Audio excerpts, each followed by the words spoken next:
बोलिए भागवत महापुराण की जय। तो भाइयों बहनों, कल तक की कथा प्रसंग में हम सबने गिरिराज महाराज की कथा श्रवण करी।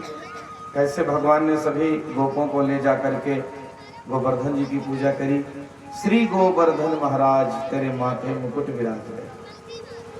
गोवर्धन जी की पूजा कार्तिक शुक्ल पक्ष की प्रतिपदा तिथि को हुई और उसके बाद द्वितीया को माताओं बहनों ने भैया दूज का पूजन किया। तृतीया से लेकर के नवमी तक बादलों ने मूसलाधार बारिश की, ध्यान दीजिए भाई। और दसवीं को इंद्र ने आकर के 10 श्लोकों में स्तुति करी। एकादशी को नंद बाबा ने व्रत किया। मैंने कहा था एक दिन, एकादशी व्रत करे हमेशा ताके तन नहीं रहे कलेश। तो एकादशी का व्रत किया हुआ है श्री नंद बाबा ने। महाराज एकादशी के बाद आधी रात में ही त्रयोदशी बहुत जल्दी आने वाली थी। द्वादशी तिथि अक्षय होने वाला था।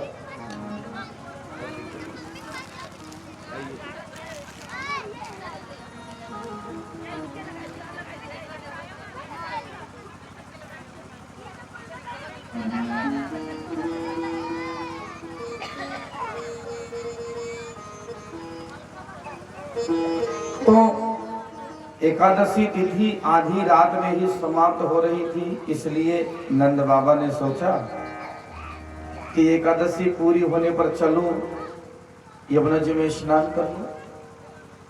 आधी रात में जैसे ही स्नान करने गए नंद बाबा, तो जल के देवता जो हैं उनका नाम है वरुण। क्या नाम है माता बहनों? जल के देवता का क्या नाम है? गरुड़ नहीं, वरुण। क्या नाम है? वरुण। वरुण देवता के सैनिकों ने देखा कि आधी रात में कौन स्नान कर रहा है, तो महाराज नंद बाबा को पकड़ लिया और ले जाकर के वरुण लोक पहुंचा दिया। भगवान श्री कृष्ण को पता चला कि मेरे बाबा रात में नहाने गए थे, गायब हो गए। उनको पता हो गया कि वरुण के लोग पकड़ ले गए होंगे। भगवान वरुण लोग पहुंचे। जब वरुण ने देखा तो थर्रा गया डर के मारे और स्तुति करने लगा। उसने कहा, अजानता माम केन मूढ़े नाकार वेदिना आनी तोयम तव पिता तद भवान क्षन्तुमर्हति। महाराज अजानता मामकेन मूढ़े नाकार वेदना, हमारे दूतों ने अनजाने में मूढ़ता का काम किया जो आपके बाबा को पकड़ लाए। इन्हें क्षमा करें। और सादर भगवान के साथ नंद बाबा को वापस कर दिया। नंद बाबा जब आए हैं वृंदावन में तो यादवों से कहने लगे, भैया मेरे लाला का तो बड़ा भौकाल है। वरुण के दूत हमें पकड़ ले गए और ये जब वहां गया तो वरुण अपना आसन छोड़ के दौड़ पड़ा। जब सब ग्वाल वालों ने सुना तो वे कन्हैया के इर्द गिर्द आकर के खड़े हो गए। कहने गए, लाला हमने तो सुना है कि तो कोई असामान्य व्यक्ति है। वरुण ने तुम्हारा बड़ा अभिवादन किया, तो अपना परिचय दो, तुम कौन हो, अपने लोक का हमें दर्शन करो। तो भगवान सब ग्वाल वालों को ले गए और श्री यमुना जी में एक स्थान है ब्रह्मकुंड। कौन सी जगह भाइयों? ब्रह्मकुंड। सब ग्वाल वालों के साथ भगवान ने ब्रह्मकुंड में डुबकी लगाई और अपने लोक का दर्शन कराया। ग्वाल वाल ने जाकर के देखा कि लाला उनके साथ से तो चला गया, गायब हो गया। अब जहां पहुंचे हैं कई कई द्वारपाल लगे हैं, बड़े बड़े यमलात्मा विमलात्मा महात्मा संत बैरागी स्तुति का गान कर रहे हैं। महाराज आगे देखा तो 7 दरबार के अंदर लाला का द्वार, लाला का सिंहासन लगा है। जाना चाहते हैं, द्वारपालों ने रास्ते में ही टोक दिया। आंख मूंदी तो फिर सब यमुना के तट पर आ गए, लाला साथ में। कहा लाला हमें तो यही ठीक है, कम से कम तुम हमारे साथ हो, वहां तो तुम्हारे पास पहुंचना ही बहुत कठिन था। बंधुओं, इस प्रकार ब्रजमंडल में भगवान ने बहुत सारी लीलाएं की हैं। श्रीमद् भागवत महापुराण के 10वें स्कंध के 29वें अध्याय से लेकर के लगातार 5 अध्याय 29, 30, 31, 32, 33, 29 अध्याय से लेकर के 33 अध्याय तक रास लीला की कथा है। कौन सी कथा माता बहनों? रास लीला। बातें मत करो, रास लीला। भागवत महापुराण में जो रास की ये 5 अध्याय हैं, ये 5 प्राण कहे गए हैं। आप सब पढ़े लिखे समझदार लोग यहाँ बैठे हैं, सबको जानकारी होनी चाहिए कि हमारे आपके देह में 5 प्राण हैं। कितने प्राण हैं भाइयों? 5 प्राण। प्राण अपान, समान, उदान, व्यान। आदमी जब मरता है तो उसके 4 प्राण निकल जाते हैं, 5वां नहीं निकलता है। ध्यान दीजिए भाई, 5वां प्राण नहीं निकलता है। वो 5वां प्राण कहाँ है? हमारे मस्तिष्क में। यहाँ जब सबका जन्म होता है तो सबकी अम्मा सरसों का तेल ठोक ठोक करके इसको मजबूत करती है। जो बच्चा जन्म लेता है ये चीज उसका बहुत नरम रहता है। चौधरी पुरवा वाली माताएं बहनें इसको क्या कहती हैं? धवेरी क्या कहे हैं? खोपड़ी। अच्छा, नहीं, ये जगह जहां सबकी माँ तेल ठोकती है। जोरे से बोलो कोई। हाँ सही, कोई तारू कहा था, कोई कुछ कहा था, अपनी अपनी भाषा। क्योंकि बच्चा जन्म लेता है तो ये चीज सबसे नरम रहती है। 5वां प्राण यही रहता है आदमी का। मरने के बाद 4 प्राण निकल गए परंतु 5वां नहीं निकलता है। हिंदुओं के यहाँ इसीलिए मरने के बाद आदमी को जलाया जाता है। जो व्यक्ति जलाया नहीं जाता है उसका 5वां प्राण नहीं निकलता है। ध्यान दीजिए भाई, जब किसी आदमी का अग्नि संस्कार होता है तो उसका बेटा बांस की लग्गी लेकर के इसमें कोचता है। अब तो ढंग से कर्मकांड ना होता है, ना किसी को पता है। वो लग्गी घी छिड़के के लिए ना होती, बांस की लग्गी इसलिए रखी जाती है कि जिस आदमी को आग में जलाया गया है वो लग्गी सिर में कोची जाती है। जब इसीलिए कपाल क्रिया कहा जाता है उसको। कपाल माने खोपड़ी, खोपड़ी की क्रिया। अम्मा ने जिस ताल को ठोक ठोक के मजबूत किया था, जलने पर सबसे पहले वही पिघलता है। इसलिए बेटा उसमें लग्गी कोंचता है, फिर घी भरता है, तब बाप को मुक्ति मिलती है। 5वां प्राण तब निकलता है जब आदमी अग्निदाह में जाता है, कपाल क्रिया होती है उसकी। इसीलिए मरा आदमी पूरा नहीं मरता जब तक उसका अग्नि संस्कार ना हो।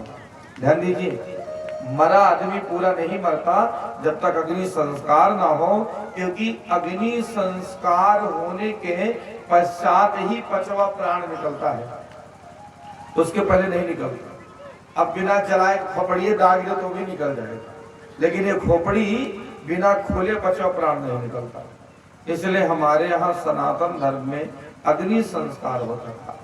हिंदू धर्म की एक एक परंपरा, वो चाहे चुरकी रखना हो, चंदन लगाना हो, कलावा बांधना हो, सबके पीछे बहुत बड़ा वैज्ञानिक कारण है। इसलिए हमारे भाई बैठे हैं, माताएं बहनें बैठी हैं, सबको मेरी प्रार्थना है कि एक नियम बनाओ कि रोज चंदन लगाओ।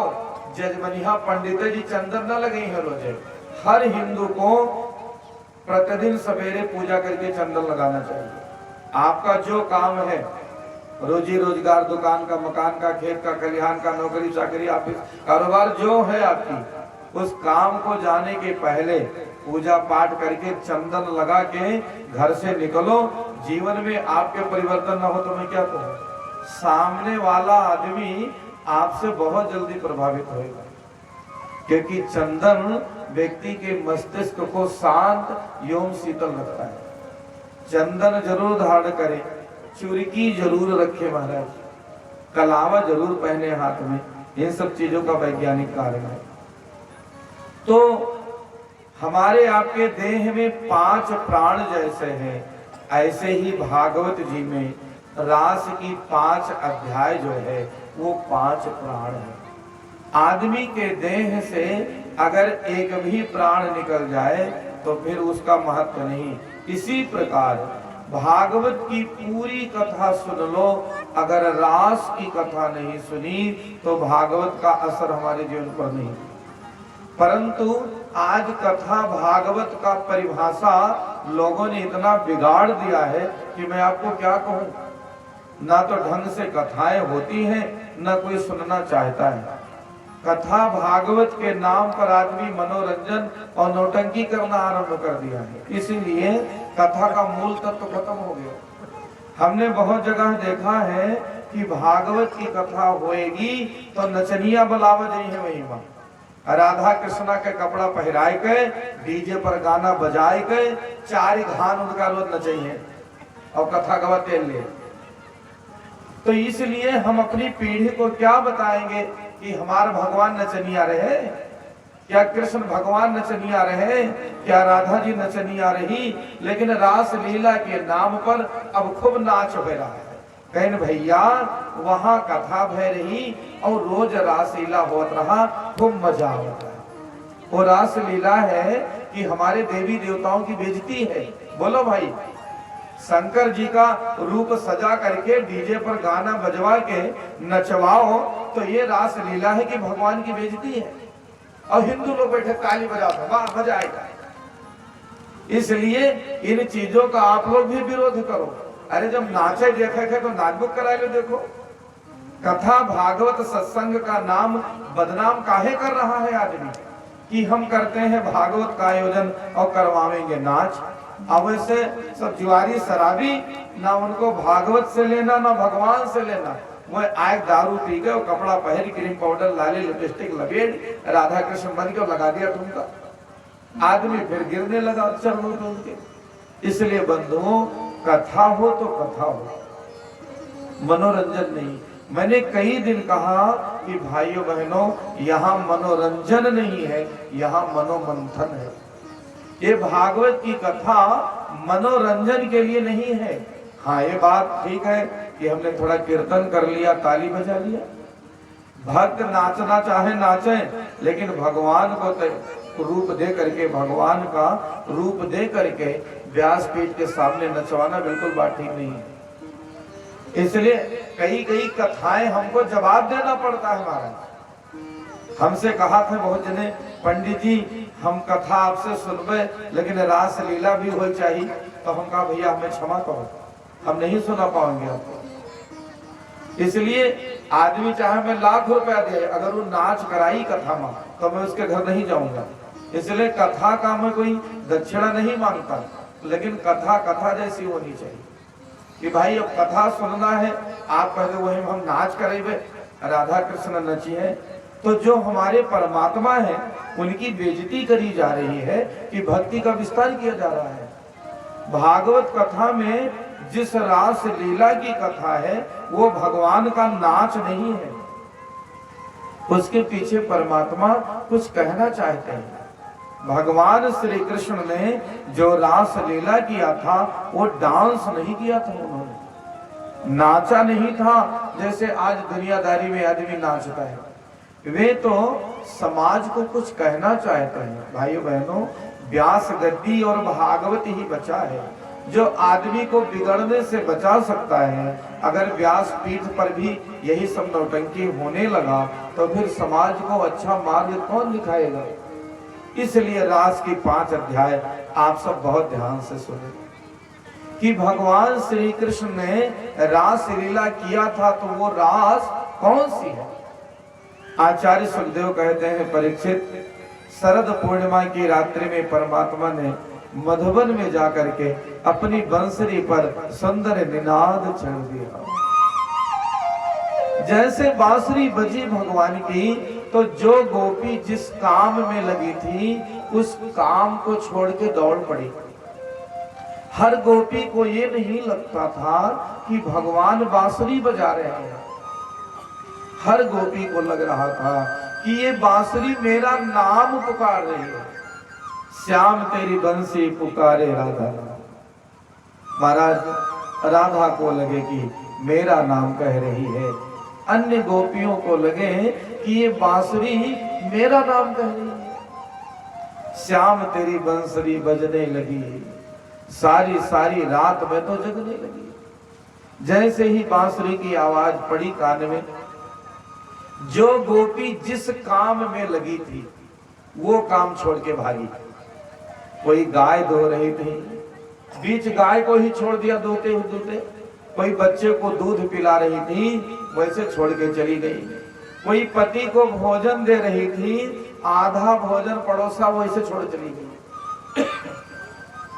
और अर्धरात्रि में भगवान श्री कृष्ण के पास मधुवन में जाकर खड़ी हो गई। ध्यान दीजिए माता बहनों, जब भगवान ने ब्रज की सभी गोपियों को अपने सामने खड़ा देखा तो उन्होंने बांसुरी बजाना बंद कर दिया। और वो कहते हैं गोपियों, स्वागतम वो महाभागा प्रियम किम कर्माणि वहाँ ब्रजस्यानामयं कच्चित् ब्रूतागमन कारणम। गोपियों, तुम्हारा मोस्ट वेलकम है, बहुत बहुत स्वागत है जो तुम सब यहाँ आई हो। परंतु एक बात याद रखना कि किसी भी नारी को बिना अपने पति से पूछे कहीं नहीं जाना चाहिए। चाहे कथा भागवत सुनना हो, बगल में भागवत हो रही हो, आपका मन है कि मैं कथा सुनने जाऊं तो पति से जरूर पूछें। क्योंकि मैंने कई दिन निवेदन किया कि नारी के लिए संसार में सबसे बड़ा देव अगर कोई है तो उसका पति। नारी धर्म पति देव न दूजा। जिस नारी ने अपने सेवा सम्मान से पति को प्रसन्न कर लिया, उसका परमात्मा प्रसन्न हो जाता है। और जिसका पति प्रसन्न नहीं है, उसका परमात्मा प्रसन्न नहीं है। महाराज, इसलिए नारी का परमात्मा प्रथम तो पति ही है। श्री कृष्ण कहते हैं, गोपियों तुम सब इतनी रात में जंगल में चली आई हो, ये अच्छा नहीं है। तुमको इस समय तो अपने पति के कथनानुसार घर पर रहना चाहिए। अगर आई हो तो स्वागत है, जंगल देख लिया तो स्वागत है। अब ऐसा करो, तुम सब घर वापस चली जाओ, अपने अपने घर वापस जाओ, अपनी पति की आज्ञा का पालन करो।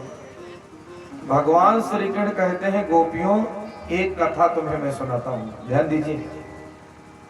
भगवान कहते हैं कि एक बार की बात है, एक आदमी कहीं बाहर गया हुआ था और जब वो बाहर से घर लौटा उस समय उसकी पत्नी चावल बीन रही थी। चावल में कोई कंकर पत्थर ना हो तो थाली में रखकर साफ कर रही थी। पति बाहर से आया तो पत्नी ने चावल साफ करना रख दिया किनारे और पानी लेकर पति के पास पहुंच गई।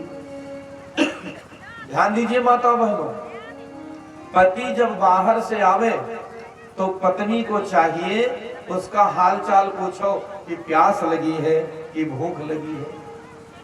आप लोग तो ठीक हो, बहुत जगह महिलाओं की आदत है कि देवरानी जेठानी सास बहू के झगड़ा का जितना अंबार है सब गुब्बारा भरे धरे हैं कि आवे लो संझक चन्नू के पापा को नहीं खोपड़ी फोरब।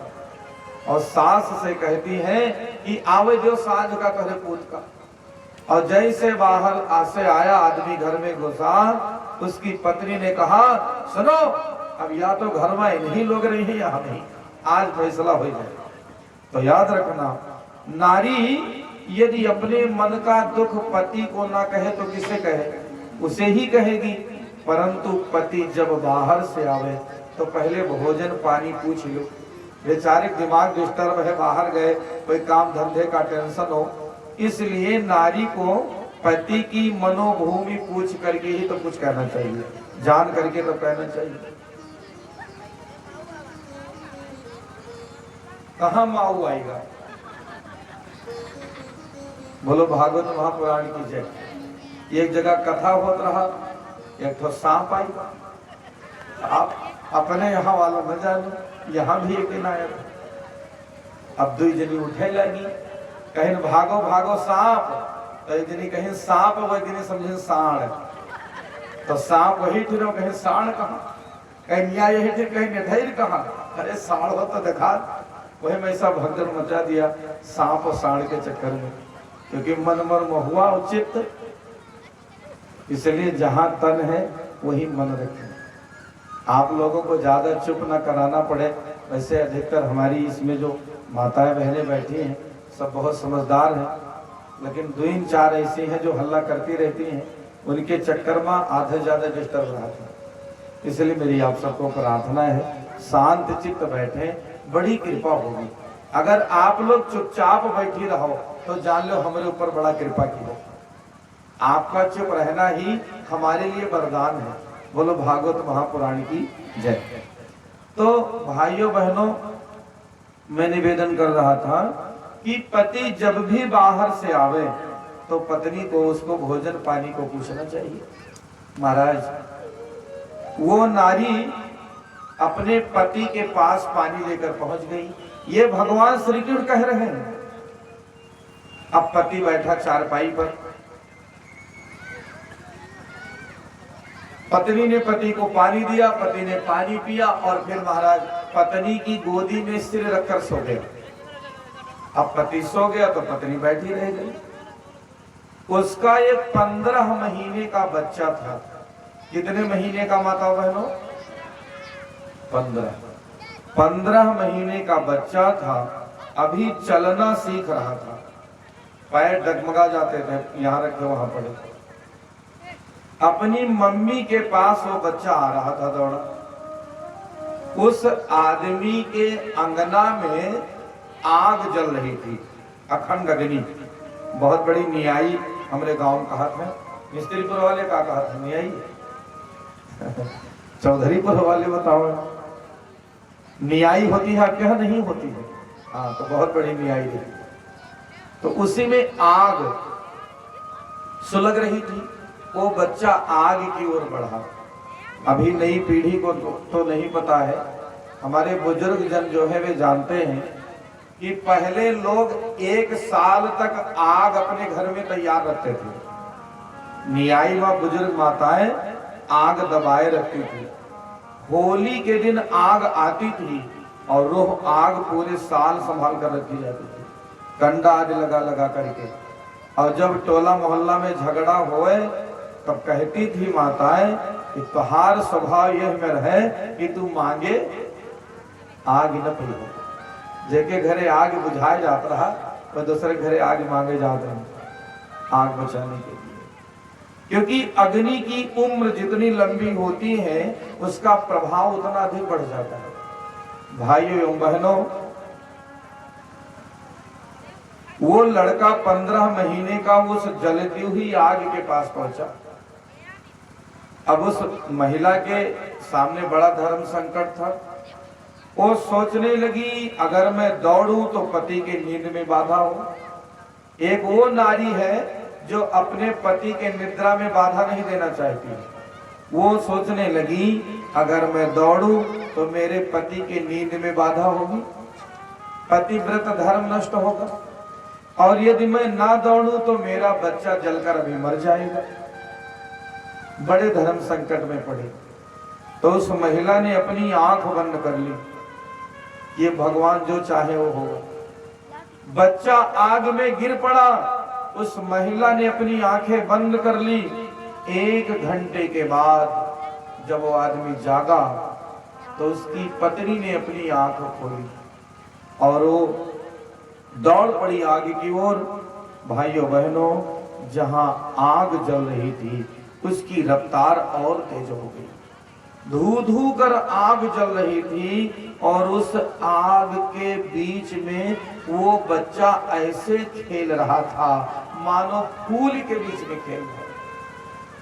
माँ ने बच्चे को उठाया, हृदय से लगाया। भगवान श्री कृष्ण कहते हैं, गोपियों, ये पतिव्रत धर्म का प्रभाव देखो कि आग उस बच्चे को नहीं जला पाई। इसलिए नारी को चाहिए कि पति चाहे बुरे स्वभाव वाला हो, अभागा हो, रोगी हो, बूढ़ा हो, गरीब हो, तो भी पत्नी को उसका आदर ही करना चाहिए। दुशीलो दुर्भगो वृद्धो जडो रोग्य धनो पिवा पति स्त्री भिर्न हर्तव्यो लोकेषु पातकी। भगवान कहते हैं, गोपियों, तुम लौट जाओ, अब लौट जाओ। वन का दर्शन हो गया, अब अपने पति के पास सब जाओ।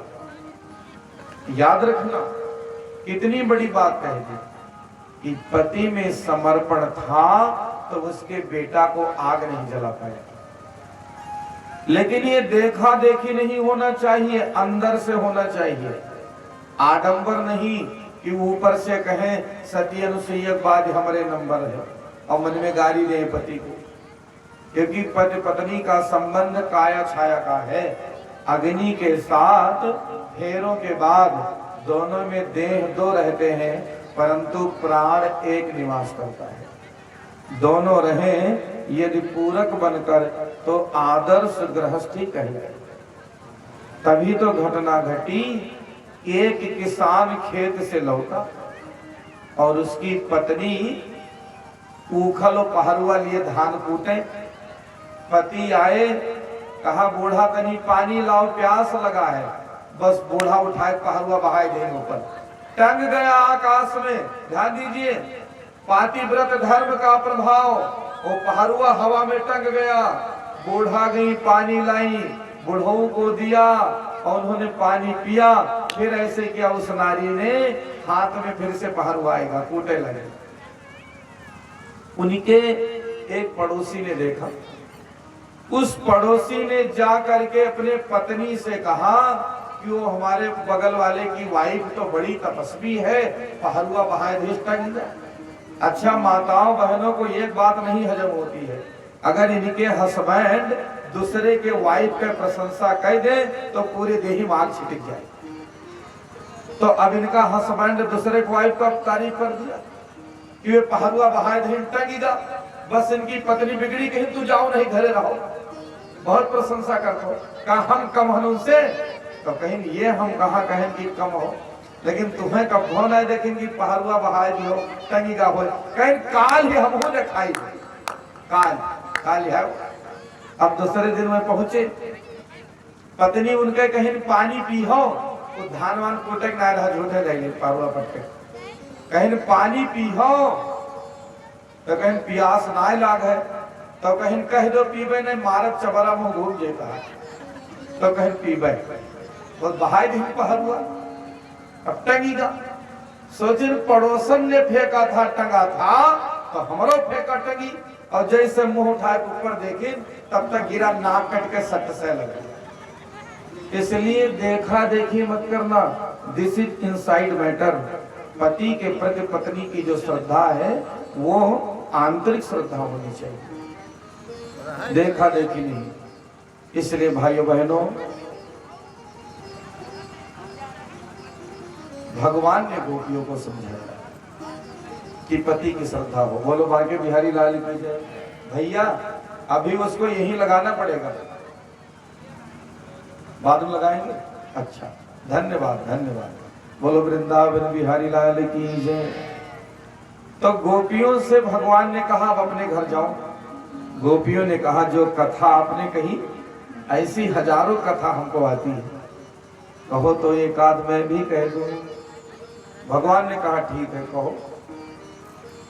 तो ये गोपी कहती है कि एक गांव में पति पत्नी का बड़ा अच्छा जोड़ा था। दोनों में बड़ा लगाव था। और याद रखना कि देव शक्तियां आती हैं आशीर्वाद देने के लिए और देखती हैं इनके पति पत्नी में तकरार नहीं है तो लक्ष्मी माता कहती इसको अमीर कर दो, इसकी गरीबी हर लो। और जिसके घर में पति पत्नी में कलह कलेश है, तकरार है, लक्ष्मी माता उसके द्वार पे पैर रखती तक नहीं है। जिनके घर में कलह है उनके घर में दरिद्रता है। इसलिए बंधुओं, कलह कलेश को मिटाए बिना हम संपन्न नहीं बन सकते। जिनको संपन्न बनना है घर में कलह कलेश को कम करना पड़ेगा तो बात बनेगी। तो एक गोपी कहती है कि पति पत्नी में बड़ा प्रेम रहा, किसी जरूरी काम से पति को बाहर जाना था 1 साल के लिए। पत्नी रोने लगी कि हम कैसे रहेंगे, तो उसके पति ने अपना एक फोटो दे दिया, तस्वीर।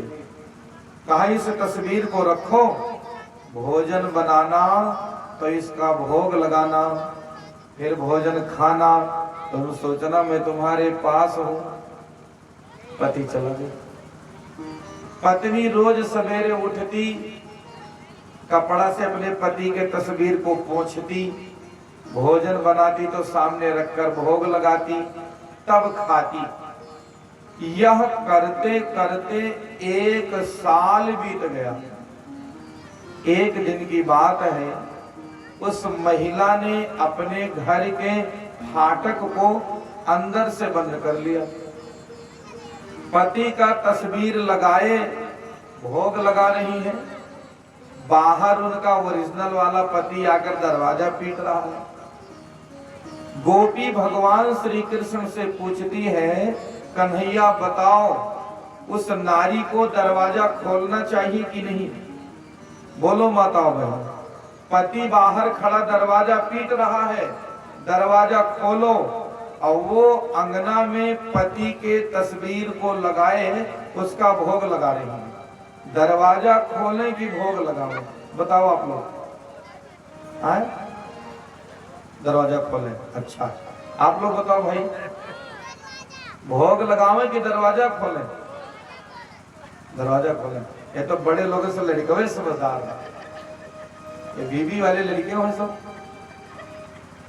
तो दरवाजा खोले, भगवान श्री कृष्ण ने कहा कि दरवाजा खोले, क्योंकि जब ओरिजिनल पति बाहर आ गया तो फिर तस्वीर से क्या प्रयोजन। गोपियों ने कहा बस महाराज, इस पंच भौतिक देह का पति तो सांसारिक पति है। जिस दिन यह देह छूटी उस दिन तो परम पिता परमात्मा पति जो भी है, तुम्हें वो माता च पिता, तुम्हें बंधु च सखा, तुम्हें वो सब कुछ आप ही हैं। अब जब सब कुछ छोड़कर आपके पास आ गए तो संसार में ढकेलो मत। तुम हमारे थे प्रभु जी, तुम हमारे हो,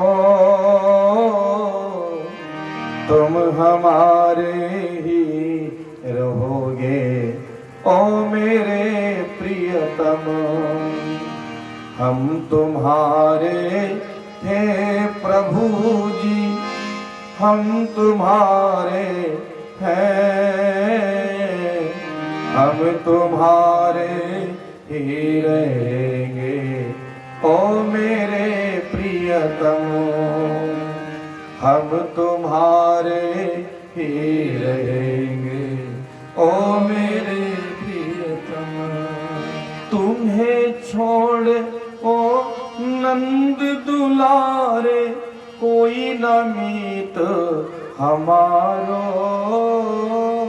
तुम्हें छोड़ ओ नंद दुलारे, कोई न मीत हमारो। किसके द्वारे जाए पुकारूं और न कोई सहारो। किसके द्वारे जाए पुकारूं और न कोई सहारो। अब तो आकर बाह पकड़ लो ओ मेरे प्रियतम। अब तो आकर बाह पकड़ लो ओ मेरे प्रियतम। भगवान ने कहा गोपियों ये तुम्हारी परीक्षा थी, मैं जानना चाहता था कि तुम्हारे मन में कितना समर्पण भाव है। फिर गोपियों के साथ रास आरंभ हो गया। और ध्यान दीजिए भाइयों बहनों, आदमी को दो चीजें जल्दी बिगाड़ देती हैं, उसको उसके उद्देश्य से भटका देती हैं। पहला है अभिमान और दूसरा है मान। ध्यान दीजिए, पहला है अभिमान और दूसरा है मान। मान और अभिमान ये दोनों मिलकर के व्यक्ति को अव्यवस्थित कर देता है। तो जितनी गोपियां हैं उन सब गोपियों में श्री राधा जी भी हैं। तो राधा जी को हो गया मान और सब गोपियों को हो गया अभिमान। ध्यान दीजिए, आप सब समझदार लोग यहाँ बैठे हैं। मान और अभिमान ये दोनों शब्द हिंदी साहित्य के हैं और दोनों में बहुत थोड़ा अंतर है।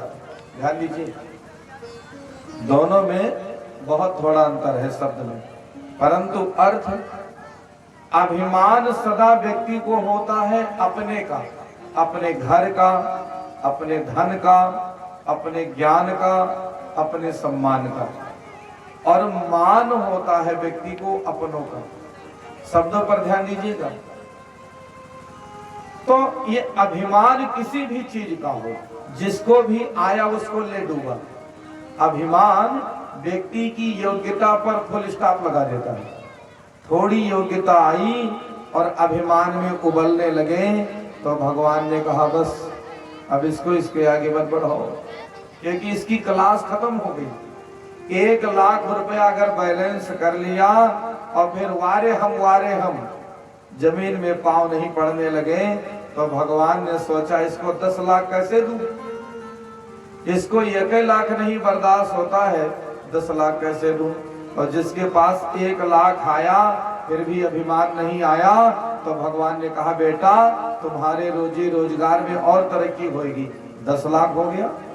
10 लाख होने के बाद भी जिसको अभिमान नहीं आया तो फिर भगवान ने करोड़ों का प्रबंध कर दिया। इसलिए आप देखिए, कभी कभी बहुत बड़े व्यक्ति के पास बैठो तो भी लगता है कि कितने सरल, कितने विनम्र हैं, और कभी कभी दरिद्र के पास बैठो तो भी लगता है कितनी अकड़ है इसके पास। तो व्यक्ति के जीवन में जितनी विनम्रता आती है, परमात्मा की कृपा भी उसके जीवन में उतनी ही आती है। इसलिए बंधुओं, जिंदगी में विकसित होना है तो अभिमान का त्याग करना पड़ेगा, क्योंकि ज्ञानी होने चाहो तो घमंड को दूर करो। प्रथम सूत्र है भागवत महापुराण का। जिसको ज्ञानी बनना है उसको अभिमान हटाना पड़ेगा अपने से। अगर घमंड है तो ज्ञान कैसा, और ज्ञान है तो घमंड कैसा। ज्ञान और अभिमान दोनों एक साथ नहीं रह सकते। भाइयों बहनों, ज्ञानी होने चाहो तो घमंड को दूर करो, धनी बनन चाहो तो धर्म को बढ़ाए जाओ। जिनको ज्ञानी बनना है उनको घमंड को दूर करना है, जिनको धनी बनना है अपने जीवन में धर्म को बढ़ाना है। ज्ञानी होने चाहो तो घमंड को दूर करो, धनी बनना चाहो तो धर्म को बढ़ाए जाओ। भागना चाहे तो तू भाग बुरे कर्मन से। जिंदगी में अगर किसी से भागना है तो बुरे कर्म से भागना। बंधुओं, कोई बुरा काम करने का मन करे तो उससे भाग लो। भागना चाहे तो तू भाग बुरे कर्मन से, अपनाना चाहे तो तू प्रभु की शरण में आए जाओ। इस संसार में अपनाने की यदि कोई चीज है तो परमात्मा की शरण है महाराज। जीवन जो चाहे तो जीवन पर दया करे। अगर हमें अपने जीवन पर प्रेम है तो जीवों पर दया करनी पड़ेगी। जति बनन चाहो तो इंद्रिय वश में लाए जाओ। यदि हम यति सन्यासी बनना चाहते हैं तो अपनी इंद्रियों को नियंत्रण में करना पड़ेगा। नाचना चाहे तो तू नाच आगे नटवर के। अगर जीवन में नाचने का मन करे तो भगवान के दिव्य दरबार में नाचना।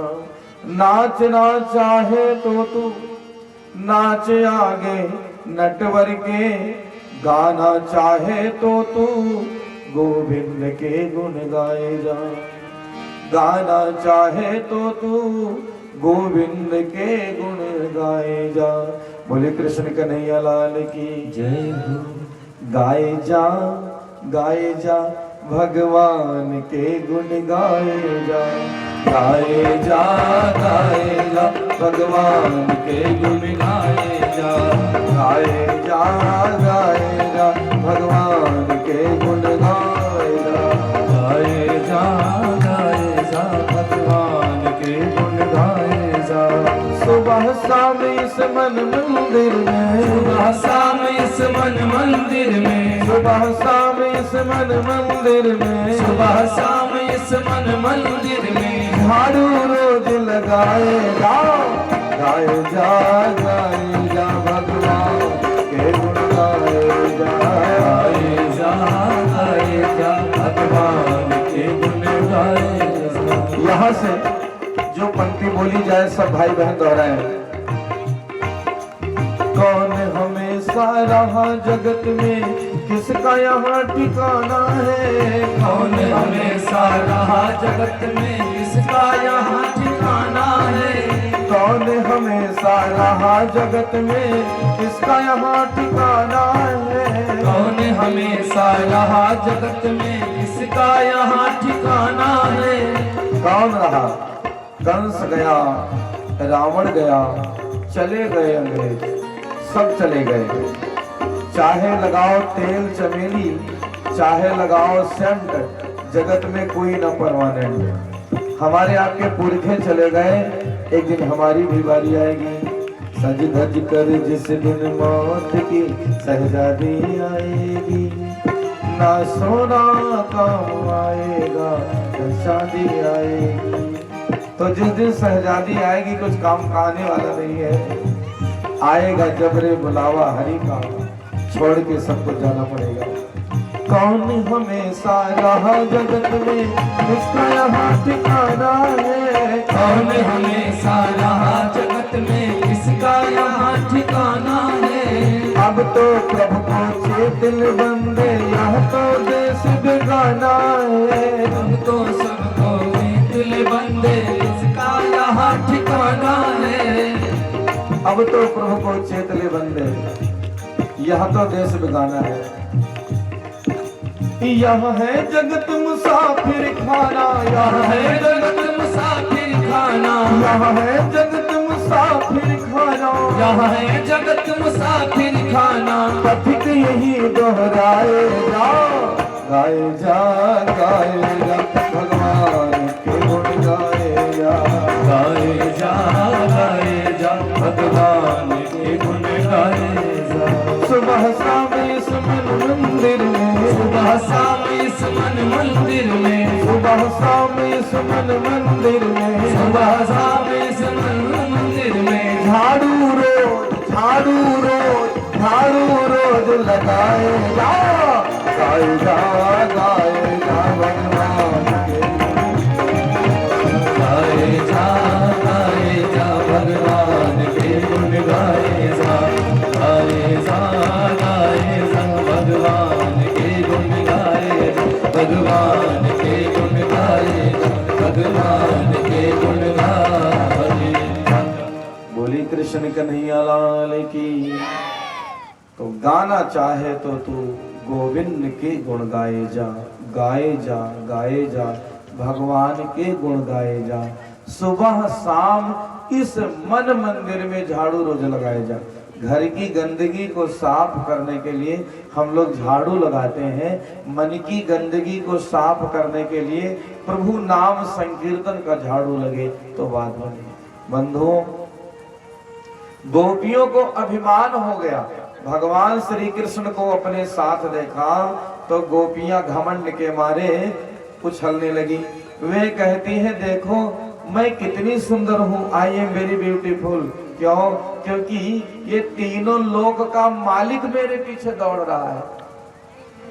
उन्होंने अपने सौभाग्य की सराहना नहीं करी, अपनी सुंदरता की प्रशंसा करी। वे कहती हैं कि मेरी सुंदरता इतनी है कि तीनों लोक का मालिक अपने को नहीं रोक पाया। अच्छा, श्री राधा जी को मान हो गया। ध्यान दीजिए भाई, अभिमान माने घमंड, और मान होता है अपनों के प्रति। हमारी अवधी भाषा में मान को कहते हैं माखना। पांडे भैया माँ खी गए, ये तरीके माँ खी जाते हैं। तो राधा जी माँ खी गई। राधा जी कहती हैं कि कन्हैया को देखो, ये कहते थे कि सब गोपियों से ज्यादा मैं राधा जी को मानता हूँ, परंतु जितना ये सबको मानते उतने हमको मानते। राधा जी का माखना खत्म हो जाए, गोपियों का अभिमान खत्म हो जाए, इसलिए श्री राधा जी का हाथ पकड़ के परमात्मा वही अंतर ध्यान हो गए।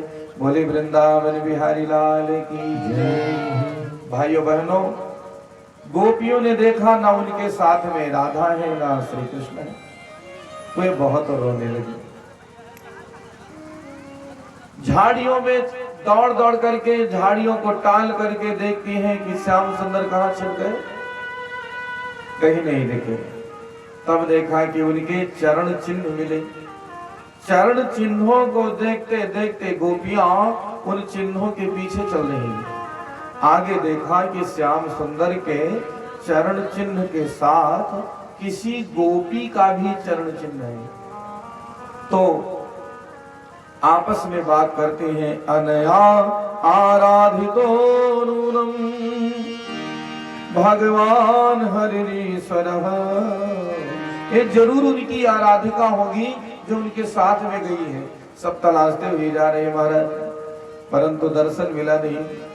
आपस में सब चर्चा करती करती अपनी मानसिक अवस्था को खो बैठी। फिर कोई गोपी पूतना बन जाती तो कोई कृष्ण बनने का दूध पीने की लीला करती, कोई यशोदा बन करके तो कोई कन्हैया बनती तो रस्सी में बांधकर उखल में बांधती। श्री कृष्ण ने ब्रज मंडल में जितनी बाल लीलाएं करी थी, सब गोपियां बाल लीला का पाठ खेलने लगी जंगल में। जब राधा जी को भगवान अपने साथ ले गए तो राधा जी को घमंड हो गया। ध्यान दीजिए भाइयों बहनों, जो आदमी सावधान नहीं रहेगा, अभिमान कब जीवन में घुस जाए पता नहीं लगता। अच्छा, घमंडी आदमी ये नहीं जानता है कि मैं घमंडी हूं। इसलिए कबीर साहब ने कहा कि निंदक नियरे राखिए आंगन कुटी छबाए। घमंडी आदमी ये नहीं जानता मैं घमंडी हूं, जब पता चलता है तो दूसरे को पता चलता है, अपनी कभी खुद को नहीं पता चलता। घमंडी आदमी ये नहीं जान पाता मेरे अंदर अभिमान है, वो तो जानता है मैं तो ठीक हूं, मैं तो ठीक हूं। इसलिए कहा गया कि जब निंदक रहेंगे दो चार तो अच्छा होगा, हमें अपनी बुराइयों का पता चलता रहेगा। तो राधा जी को अभिमान हो गया। राधा जी सोचने लगी कि कन्हैया को देखो, ये सबके बिना रह गए पर मेरे बिना नहीं रह पाए, माने आई एम वेरी इंपॉर्टेंट, इनके लिए मैं बहुत महत्वपूर्ण हूं। भगवान ने सोचा वाह, इनको भी अभिमान। तो राधा जी को अभिमान जगह कहती है, कन्हैया अब हमसे चला न जाए, मेरे पैर में बहुत दर्द है। तो भगवान ने कहा कौन यहाँ बुकिंग करवा दूं बैलगाड़ी जो बैठ के चलोगे, कोई वाहन भी तो नहीं है। तो कहा अपने कांधे पर बैठाए लो। भगवान ने कहा अच्छा। तो सिर नीचे किया भगवान ने, कांधा नीचे किया, राधा जी ने पांव उठा दिया भगवान के कांधे पर बैठने के लिए। परमात्मा वही अंतर ध्यान हो गए। राधा का अभिमान टूटा, श्री राधा जी मूर्छित हो गई। गोपियां चरण चिन्ह देखती देखती वहां पहुंचती हैं, देखती हैं अरे बहन ये देखो, ये तो आराधिका ही है, ये भी अकेले यहाँ मूर्छित पड़ी है। सरोवर से पानी लिया है, श्री राधा जी के मुंह पर छिड़का है, उनके अंदर चेतना आई, सब गोपियां बैठकर रोने लगी। श्रीमद् भागवत महापुराण के 10वें स्कंद के 31वें अध्याय में 19 श्लोकों में गोपियों ने अपनी विरह वेदना भगवान को कही है, जिसको गोपी गीत कहा गया है। 19 श्लोक का पाठ जो करता है अथवा सुनता है उसकी परमात्मा में अपार भक्ति हो जाती है महाराज, विशुद्ध भक्ति हो जाती है। तो गोपियों ने विरह व्यथा को मंत्रों के माध्यम से प्रस्तुत किया है। आइए उन मंत्रों का हम सब गान करें। क्या कहती है गोपियां? जयति तेधिकमा जन मन ब्रजः जयते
श्लोकों में गोपियों ने अपनी विरह वेदना भगवान को प्रस्तुत करी है।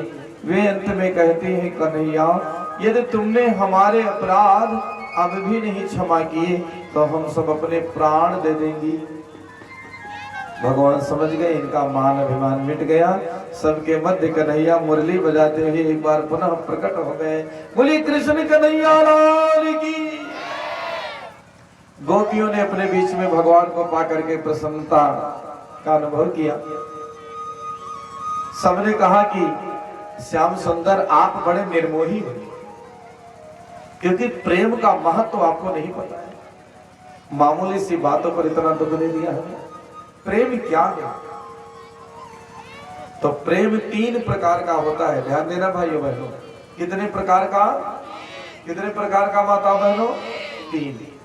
पहला प्रेम, तुम हमको करो तो हम तुम्हें प्रेम करेंगे, ये प्रेम जिसको व्यवहार कहते हैं। दूसरा है कि तुम प्रेम करो या ना करो हम तुम्हें प्रेम करेंगे।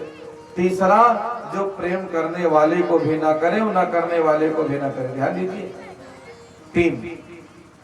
तीनों की परिभाषा दी है आचार्य सुखदेव ने कि जो प्रेम करने वाले को ही प्रेम करे वो व्यवहार है। क्या है? बोलो भाई, व्यवहार। कहीं जब तू हमारे व्हाट्सएप पर मैसेज ना भेजत हो तो हम कहे भेजी, हमने भेजी हो तो हम भेजब, माने बदला देखा जाए। अगर किसी के बिटिया का ब्याह है, आदमी दहेजी देने जाता है तो डायरी देखता है, हमारे घरे कई रुपया दे गे रहा, 20 रुपया, तो हम 20 रुपया दिया। अरे मान लो उसके बेचारे के 20 रुपये व्यवस्था रहा हो, आपके ज्यादा हो तो ज्यादा दे। गरीब आदमी के बिटिया के ब्याह में जितने ज्यादा दे देवो उतने, उससे बड़ा पुण्य कुछ भी नहीं है। दान पुण्य तो ठीक है अपनी जगह, लेकिन गरीब आदमी के बेटी के ब्याह में अपने द्वारा जितनी सहायता हो जाए उतना ही अच्छा है महाराज। तो आदमी जहां बदला देखे कि हमारे घरे 20 रुपया दिहन नहा तो हम 20 देव, ये पहला है प्रेम जिसको व्यवहार करते हैं।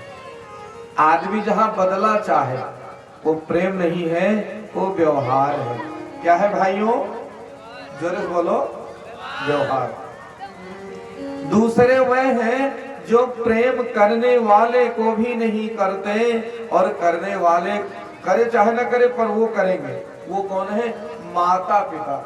इस संसार में केवल माता पिता का ही ऐसा रिश्ता है कि संतान अपने महतारी बाप का प्रेम करे चाहे ना करे, लेकिन माता पिता सदैव अपनी संतान का भला ही चाहते हैं।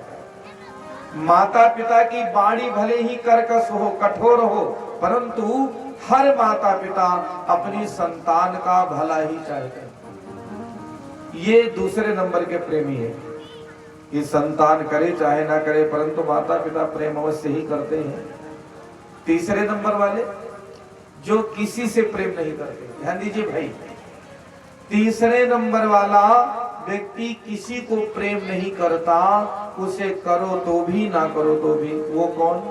इसके 4 विभाग हैं। पहला आत्मा राम, जो अपनी आत्मा में रमण करता है उसको किसी से लेने देने की आवश्यकता नहीं। दूसरा है आप्त काम, जिसकी इच्छा खत्म हो गई, जब उसकी चाह नहीं है, चाह गई चिंता नसी मनवा बेपरवाह, और जिसको कुछ ना चाहिए वही सहनशाह। तो जब कुछ चाह नहीं है तो वो किसी की चापलूसी क्यों करेगा। तीसरे नंबर के हैं अकृतज्ञ। अकृतज्ञ वह हैं जो किसी का उपकार नहीं मानते। मुझे पता नहीं कि चौधरी पुरवा में है कि नहीं है, परंतु बहुत जगह ऐसे लोग हैं कि उनके साथ आप उनके चाहे जितने मौके काम आ जाओ, लेकिन आपके लायक जब कोई काम, उनके सेवा के लिए कोई काम आ जाए तो मतलब निकल गया, पहचानते नहीं है। ये अकृतज्ञ कहलाते हैं। चौथे हैं गुरुद्रोही। गुरुद्रोह वे कौन है? जो व्यवहार का नाजायज फायदा उठावे। आप किसी को बहुत मान सम्मान दो और वो आपके इस सरलता का गलत फायदा उठा ले। जैसे किसी पर आपने बड़ा भरोसा कर लिया, उसने कहा भैया 5000 रुपया दे दो, बहुत अर्जेंट है, लड़का के तबीयत बहुत खराब है। तो रुपया ले लिया और उल्टे सीधे कामों ले जाकर ऐश कर लिया। यह है गुरुद्रोह, जो व्यवहार का नाजायज फायदा उठावे। गोपियों ने पूछा भगवान श्री कृष्ण से कि आप कौन नंबर वाले हो। भगवान कहते गोपियों सच कहूं कि जो काम बड़े बड़े यमलात्मा, विमलात्मा, महात्मा, संत, बैरागी नहीं कर सकते, घर गृहस्थी को नहीं छोड़ सकते, तुमने क्षण मात्र में मेरे लिए उनको छोड़ दिया। इसलिए संतों महात्माओं से भी ज्यादा तुम हमें प्रिय हो। फिर क्या था, जितनी गोपी उतने कृष्ण हो गए। हर गोपी को लगता है कि कन्हैया केवल मेरे साथ है, लेकिन भगवान तो सबके पास है महाराज। हर गोपी के पास जितनी गोपियां हैं, भगवान ने उतना रूप बनाया हुआ है और हर गोपी का हाथ पकड़ा है महाराज। हर गोपी जानते हैं कि देखो इतनी गोपियां हैं, परंतु सबसे ज्यादा तो हमको सम्मान दिया है, पर वे तो सबके पास है महाराज। फिर महारास प्रारंभ हो गया। अब भगवान ने महारास प्रारंभ किया है। एक ही भाव है, गोकुल में देखो। आप लोगों में कोई गुजरात गए हैं? हो गुजरात गए हैं कोई भाई? नहीं गए? वाह, बहुत बढ़िया। गुजरात में कोई भी धार्मिक प्रोग्राम होता है तो अंत में वहां के लोग गरबा खेलते हैं। हर नर नारी हाथ में 2-2 डंडा लेते हैं और ऐसे स्टेप बाय स्टेप गरबा होता है। चाहे जो भी धार्मिक कार्यक्रम, सब लोग गरबा खेलते हैं। गुजरात में हम गए हुए थे भागवत कथा करने, तो जब भंडारा निपटेगा उसके बाद गरबा शुरू होगा। पहली बार जब हम गए थे तो गरबा का नाम सुना, हमको बुला ले गए पंडित जी, चलो गरबा खेलो।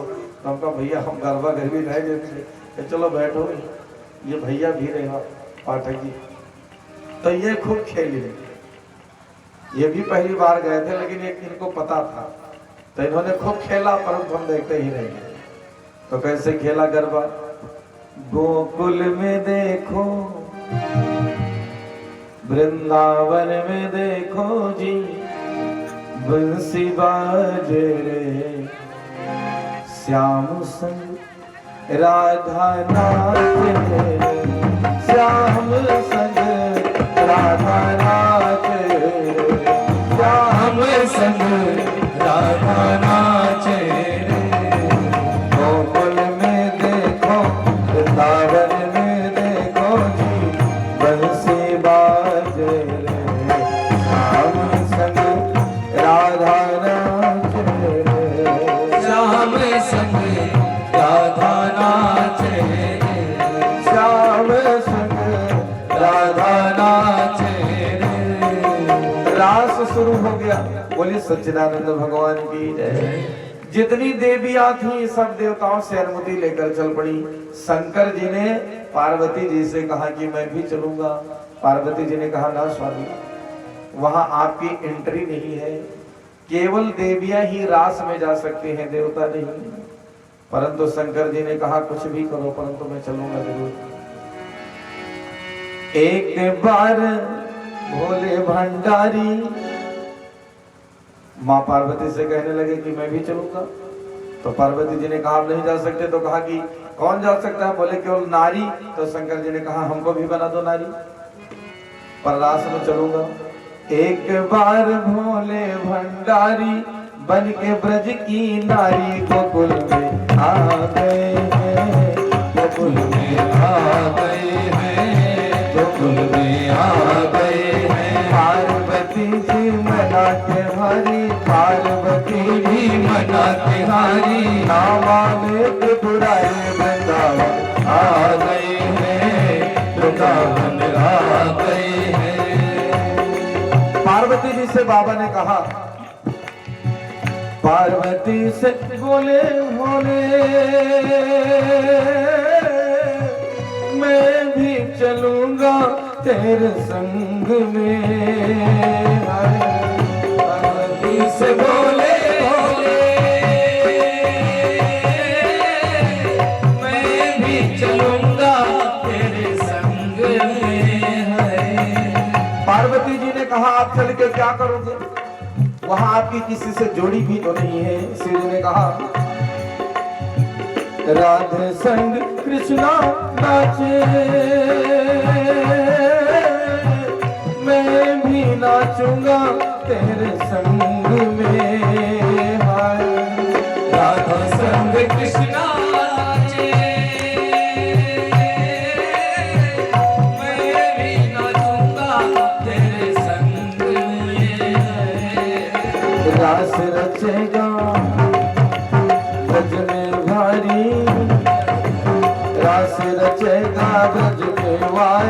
हमें दिखा दे प्यारी गोकुल में आ गए हैं, गोकुल में आ गए हैं। पार्वती जी मना के हारी, पार्वती जी मना के हारी, रामाने त्रिपुरारी गोकुल में आ गए हैं, गोकुल में आ गए। हरि बोल ताली से सेवा करते हैं।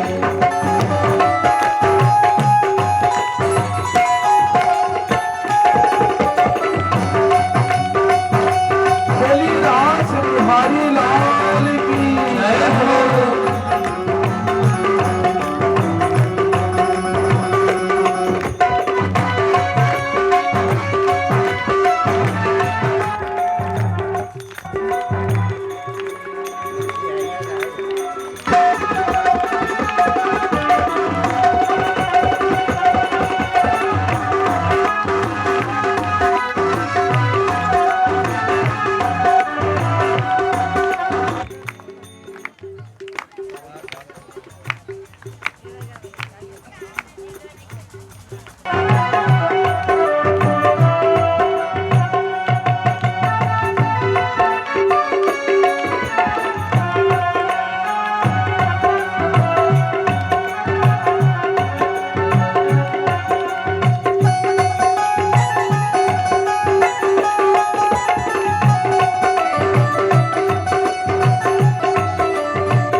पार्वती जी ने कहा बाबा आपकी पहचान हो जाएगी, बात बिगड़ जाएगी। तो शिव जी माँ पार्वती से कहते हैं ऐसा सजा दे मुझको कोई न जाने इस राज को, हाय हाय ऐसा सजा दे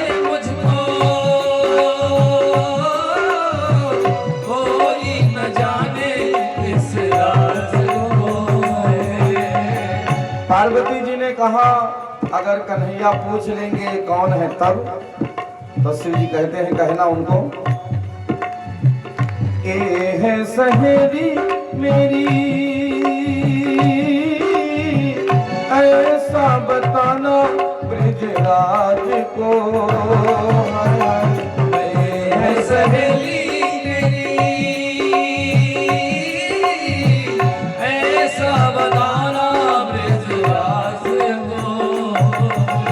लगा के गजरा बांध के साड़ी, लगा के गजरा बांध के साड़ी, चाल चले मतवारी गोकुल में आ गए हैं, गोकुल में आ गए हैं। पार्वती जी मना के हारी, पार्वती भी मना के हारी, रामाने त्रिपुरारी गोकुल में आ गए हैं, गोकुल में आ गए, गोकुल में आ गए हैं, गोकुल में आ गए। बोले कृष्ण कन्हैया लाल की जय, शंकर भगवान की जय। अब महाराज शंकर भगवान भी चल पड़े। बंसरी की आवाज बाहर तक गूंज रही थी, ऐसी बजाई बंसी सुध बुध भोले भोलेनाथ। जैसे ही श्याम सुंदर की बंसरी की आवाज भोले बाबा के कानों में पड़ी तो बाबा सुध बुध भूल गए। वो ये भी भूल गए कि मैं नारी बन के आया हूं। कृष्ण भगवान जान गए कि आ गए बाबा, आ ही गए शंभु समझ गए ब्रिजराज। भगवान श्री कृष्ण जान गए कि आ गए भोलेनाथ। जैसे घुसने लगे शिव जी रास में, एक गोपी ने बाहर ही रोक दिया, बाबा नो एडमिशन विदाउट परमिशन, बिना परमिशन के आपका एडमिशन एंट्री नहीं है। शिव जी ने कहा गजब है, परमिशन कहाँ लेना पड़ेगा? तो गोपी ने कहा कि सामने वाले सरोवर में जाओ, डुबकी लगाओ। शंकर जी ने जाकर के सामने वाले सरोवर में जैसे डुबकी मारी है तो भोले बाबा बाबा नहीं रहे, आजी बनी गए। तब से शंकर भगवान का एक नाम पड़ गया, गोपेश्वर महादेव। क्या नाम भाइयों बहनों? गोपेश्वर। भगवान श्री कृष्ण की रास लीला में सम्मिलित होने के लिए एक बार भगवान शिव गोपी बन गए थे, तभी से उनका नाम पड़ा था गोपेश्वर। शिव जी ने जैसे डुबकी लगाई गोपी बन गए और नाम पड़ा गोपेश्वर महादेव। बंसी बट पर यह सब घटना घटी। बंसी बट पर यमुना तट पर कान्हा बंसी बजाए, हो बंसी बट पर यमुना तट पर कान्हा बंसी बजाए, गोपी बनकर शंकर आए गोपेश्वर कहलाए, गोपी बनकर शंकर आए गोपेश्वर कहलाए। डम डम डम डम डम डम डम डम डम डम डम डम डम रूबाजे कान्हा की मुरली पे जग सारे नाचे रे, श्याम संग राधा नाचे, श्याम संग राधा नाचे। हरि बोल।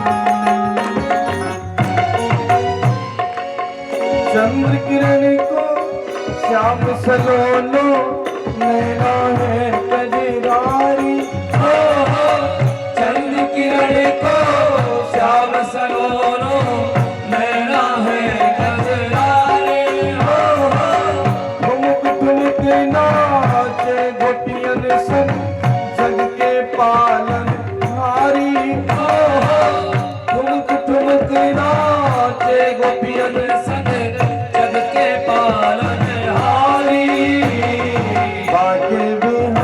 संग,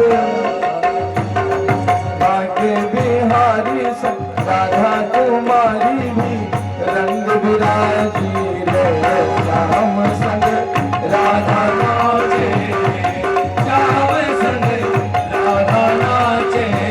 गोकुल में देखो वृंदावन में देखो नी बंसी बाजे रे, श्याम संग राधा नाचे, श्याम संग राधा नाचे, श्याम संग राधा नाचे, श्याम संग राधा नाचे, श्याम संग राधा नाचे, श्याम संग राधा नाचे, श्याम संग राधा नाचे। बोलिए रास बिहारी लाल की जय हो। गोकुल में देखो वृंदावन में देखो जी बंसी बाजे रे, श्याम संग राधा नाचे रे। भगवान ने रास लीला किया, तब राजा परीक्षित ने प्रश्न किया, गुरुजी भगवान का अवतार इस धरती पर धर्म की स्थापना के लिए होता है कि नाचने के लिए? भगवान इस धरती पर नाचने के लिए आए कि धर्म की स्थापना के लिए? अबे बताओ। तब आचार्य सुखदेव कहते हैं, राजा भगवान का अवतार इस धरती पर धर्म की स्थापना के लिए, परंतु भगवान श्री कृष्ण की जो रास लीला है ये वैसा रास नाच वाला रास नहीं। श्री कृष्ण इस संपूर्ण विश्व को कुछ कहना चाहते हैं। ध्यान दीजिए भाइयों बहनों, रास के माध्यम से एक बड़ी गंभीर बात भगवान ने कही है। अगर कोई आदमी लंगोटा बांध के जंगल में चला जाए और कहे कि मैं बहुत बड़ा ब्रह्मचारी हूं, हो सकता हो, परंतु सबसे बड़ा ब्रह्मचारी कौन है? बोलो भाई, आपके विचार से सबसे बड़ा ब्रह्मचारी कौन है? सबसे बड़ा ब्रह्मचारी वो है जो समाज में रहे और अपना आचरण ठीक रखे। ध्यान दीजिए, एक आदमी ने एक दिन भोजन के लिए दाल और भात बनाया और जैसे बटली उतारने लगा तो दाल वाली बटली पलट गई, दाल सब जमीन पर गिर गई। उसके बगल वाले ने कहा, अरे राम राम, अब तो भैया क्या करोगे, अब तो तुमको सूखा ही खाना पड़ेगा। तो उस आदमी ने कहा कि हमका सूखा ही नीक लागत है। का कहीं? बोलो माता बहन, कहीं जब तुमका सूखा ही नीक लागत है तब दाल बनायो काहे करा? तब गांव में एक कहावत कहत है कि जब दाल अड़ाएगा तब का कहीं न हमें सूखा ही नीक लागत। अरे दाल रहती और दाल न खाते तब हम जानते कि सूखा अच्छा लगता है। दाल गिर गई तब तो मजबूरी है। इसलिए जो व्यक्ति अकेला है और वो कहते मैं बहुत चरित्रवान हूं, ये बात पक्की नहीं है। सबसे बड़ा चरित्रवान कौन है? जो समाज में रहे, नर नारी के बीच में रहे और पराई स्त्री पर बुरी दृष्टि न डाले, पराई स्त्रियों को अपनी माँ बहन बेटी की तरह समझे। सच्चे अर्थों में सबसे बड़ा ब्रह्मचारी वही है। इसलिए श्री कृष्ण ने रास लीला के माध्यम से हमको आपको बताया कि बच्चा समाज में रहना और अपने आचरण को ठीक रखना। नारी के प्रति जब तक हमारे मन में शुद्ध भाव नहीं होगा तब तक भगवान की कृपा नहीं मिलेगी। याद रखना, जब नवरात्र का व्रत हम लोग करते हैं तो किसकी पूजा करते हैं? बोलो भाई, ए भैया बातें न करो। नवरात्र में हम लोग किसकी पूजा करते हैं? जोरे से बोलो, दुर्गा जी। 9 तिथियों में 9 महाशक्तियों की पूजा करते हैं। श्री दुर्गा सप्तशती की देवी कवच में जिनकी चर्चा है, प्रथम कहां अल्लाह बोला? शांत बैठो। प्रथमम शैलपुत्री चा, द्वितीयम ब्रह्मचारिणी, तृतीयम चंद्र घंटेति कुसुमांडेति, चतुर्थकम पंचमम स्कंदमातेति, षष्ठम कात्यायनीति चा, सप्तमम कालरात्रीति महागौरीति चाष्टमम, नवम सिद्धदात्री चा, नव दुर्गा प्रकीर्तिता उक्तानि तानि नामानि ब्रह्मण्यो महात्मना। 9 महादेवियों की पूजा करते हैं। जिन लोगों ने दुर्गा जी का तस्वीर देखा है वे जानते हैं कि दुर्गा जी की मूर्ति देखो चाहे फोटो देखो, कोई बूढ़ा बूढ़ा रूप है दुर्गा जी का कि युवती के रूप में है? बोलो भाई, युवती के रूप में। हमारे आपके पुरखा जब पूजा करते थे तब भी दुर्गा जी का युवती के रूप में तस्वीर होता था। आज हमारे आपके बीच में भी तो सब बुढ़ा बुढ़ा के आदमी मर जाता है। क्या दुर्गा जी नहीं बुढ़ाती है? उनको एक युवती के रूप में ही क्यों बनाया जाता है? याद रखना, इसलिए जब तक तुम पराई स्त्री को शुद्ध दृष्टि से नहीं देखोगे तब तक दुर्गा जी की आशीर्वाद का एक बूंद नहीं मिलेगा। मूर्ति में हम जिन दुर्गा की पूजा करते हैं, माँ दुर्गा कहना चाहती है बेटा तुम हमारी तो पूजा करते हो पर पराई स्त्री को साफ पवित्र दृष्टि से नहीं देखते हो, इसलिए तुम्हारी जिंदगी में अंधेरा ही रहेगा। इसलिए नवरात्र व्रत करने वाले प्रत्येक व्यक्ति को मेरी प्रार्थना और सुझाव भी है कि दुर्गा जी का आशीर्वाद लेना है तो बिना आचरण शुद्ध किए दुर्गा जी के आशीर्वाद का एक बूंद भी प्राप्त होने वाला नहीं। फिर जय अम्बे गौरी गाते रहो, जिंदगी में परिवर्तन नहीं होगा। This is inside matter. ये पूजा पाठ व्रत उपवास ये आंतरिक मामला है।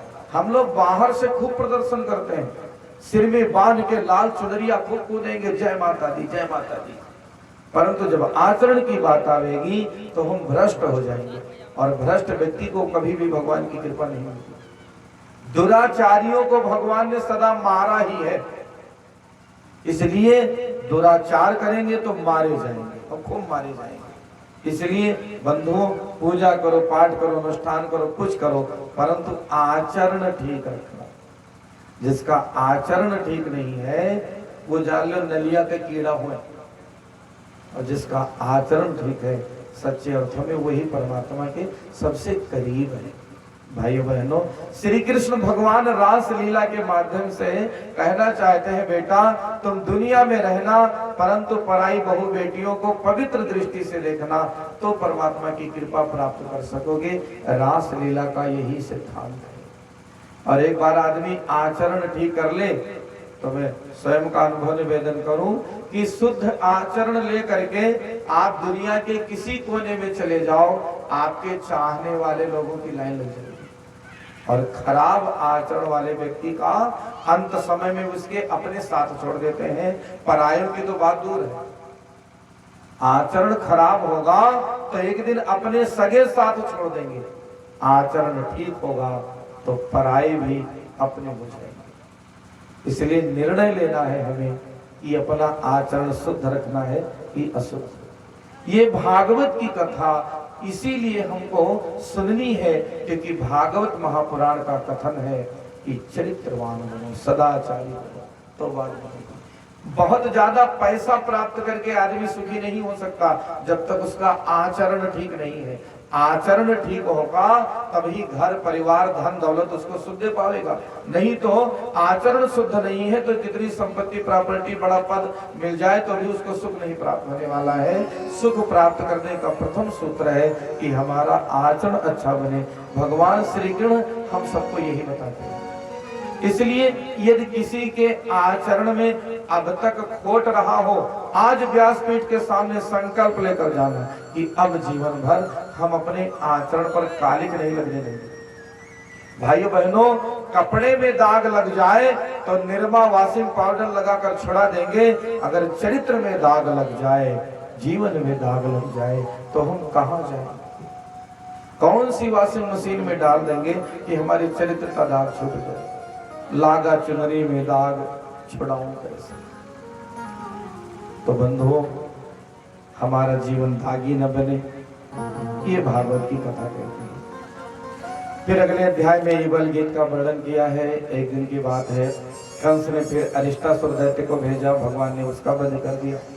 नारद जी ने सोचा कि अब तो कंस के पाप का घड़ा भरने लगा, तो वे कंस के पास आए, कहने लगे, भैया कंस, तुम इतने चिंतित क्यों रहते हो? तो कंस ने कहा कि अब तो पक्का हो गया कि वो जो ग्वाल है नंद का छोरा, वही लगता है मेरा काल है। तो नारद जी ने कहा, अगर पक्का हो गया तो फिर टेंशन क्यों लेते हो? नथिंग टेंशन अबाउट दैट, मैं आप तुम्हारी समस्या को सॉल्व करूंगा। कैसे? नारद जी ने कहा कि तुमने शंकर भगवान से एक धनुष प्राप्त किया था। शिव जी ने कंस को एक धनुष दिया था और कहा था, कंस इस धनुष को संभाल के रखना, नारायण के सिवा इस धनुष को कोई तोड़ नहीं सकता, और जिसने तोड़ दिया वो तुम्हें छोड़ नहीं सकता। बोलो भागवत महापुराण की जय। संगीता बहन जी है यहाँ? नहीं? तो बताइए, तैयारी करें आज के कार्यक्रम का, कोई सूचना दीजिए, और तैयारी हो जाए तो हमको सूचना करेंगे। फास्ट ट्रैक में आज एक बहुत विशेष कार्यक्रम आप सबके मध्य भी प्रस्तुत किया जाएगा। तो मैं आप सबको निवेदन कर रहा था कि कंस को धनुष दिया था शिव जी ने कि नारायण के सिवा कोई तोड़ नहीं सकता, जिसने तोड़ दिया वो तुम्हें छोड़ नहीं सकता। नारद जी ने कहा, सुनो भाई, उस धनुष को बाहर निकालो, धनुष यज्ञ का आयोजन करो, उन दोनों ग्वालों को बुलाओ, और धनुष उनमें से अगर कोई तोड़ ले जाए तो बात पक्की हो जाएगी कि वही तुम्हारा काल है। फिर अपने पहलवानों को वही लगा देना, तुम्हारे काल को मार डालेंगे। नारद जी चाहते हो धनुषिया बाहर आवे, टूटे तब तो कंस का वध होए। बोलो कृष्ण कन्हैया लाल की जय। अब 1 मिनट के लिए हम चुप हो जाएंगे, क्योंकि हमारी माताएं बहनें इतनी देर तक बैठी हैं बेचारी, कई अर्जेंट बात ये रोके बैठी हैं कि कब कहावे अपने सखी से कह दो। 1 मिनट हम ही चुप हन, आपका वेरी इंपॉर्टेंट है। अपने अगल बगल वाले जो बतवाए हुए 1 मिनट बतवाए लो, हम चुप हो जाए। आप लोग बताओ तो बोलेंगे।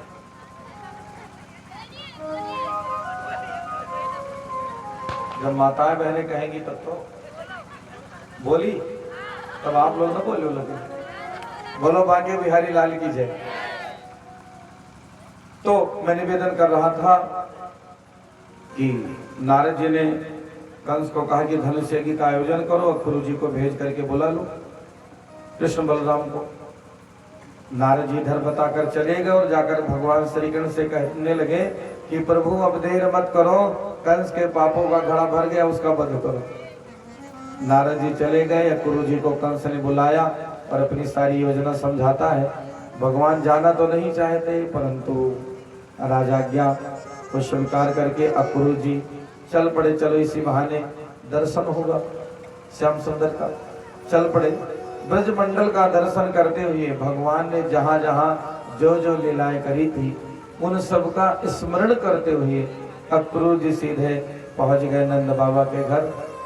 नंद बाबा और अक्रूर जी दोनों आपस में मिलजुल करके हाल चाल जाना।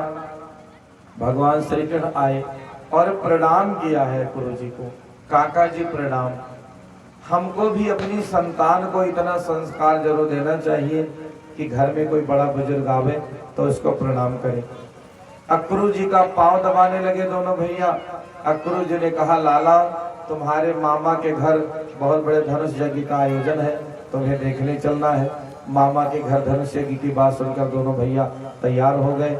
सवेरा भैया माँ से अनुमति मांगी। माँ ना चाहते हुए भी बेटों की चाह दे करके उनको आज्ञा दे दी। जब सब ग्वाल बालों को पता चला तो वे सब दौड़ के आ गए, कहने लगे, लाला मैं भी तेरे साथ चलूंगा। सब तैयार हो गए। राधा जी ने कहा कि मैं जाने न दूंगी। भगवान ने समझाया कि मैं धनुष यज्ञ देख करके तुम्हारे पास फिर लौट आऊंगा। अक्रूर के रथ में भगवान दोनों भाई सवार हुए और सब ग्वाल बाल अपनी बैलगाड़ियों में बैठे हैं। रथ को गुरु जी ने बढ़ाया। आगे जाकर के यमुना जी में स्नान किया, गायत्री मंत्र का पाठ किया तो परमात्मा के रूप का दर्शन किया। उन्हें भरोसा हो गया कि यही प्रभु है, अब कंस का वध हो जाएगा। महाराज अपने रथ को आगे बढ़ाया। मथुरा के बाहर जाकर के बगीचा में रोका। वह कहते हैं कि प्रभु मेरे घर चलो। भगवान ने कहा, काका जी जिस काम के लिए आया हूँ वो काम कर लूं, फिर मैं आपके घर चलूंगा। मथुरा जी के बाहर बगीचा में सभी नंद बाबा के साथ गए लोग ठहर गए। दूसरे दिन सवेरा भया तो आज भगवान 11 वर्ष 56 दिन के हो गए। नंद बाबा से अनुमति मांगी, बाबा मथुरा में जाकर भ्रमण कराऊं, तो बाबा ने सहर्ष स्वीकृति प्रदान कर दी। सब ग्वाल बाल मथुरा में प्रवेश करते हैं। मथुरा की नारियां देखती हैं कि ऐ बहन देखो, इतने छोटे छोटे छोरे, पूतनाओं को मारो, अघासुर बकासुर को संघारो, और जिनको बाहर निकलने की स्वीकृति नहीं है वह नई नई बहुएं घर की खिड़कियों से झांककर प्रभु के दर्शन कर रही हैं। कंस के राज्य में एक रंगकार रहता था जो कपड़े को रंगता था। अरजकम कचिदायांतम रंगकारम गदाग्रजा, कपड़े को रंगता था, कपड़े को धुलता था। वो व्यापारी आ रहा था, इधर से कृष्ण भगवान जा रहे थे। कृष्ण भगवान ने कहा, मामा जी अभिवादनम, एक कपड़े हमको दे दो। वो रंगकार कहता है कि मामा किसको बोला? कृष्ण भगवान कहते हैं कि मामा के गांव के हो तो मामा ही भाई, एक कपड़े हमको दे दो, तुम्हारे महाराज का रिश्तेदार हूँ।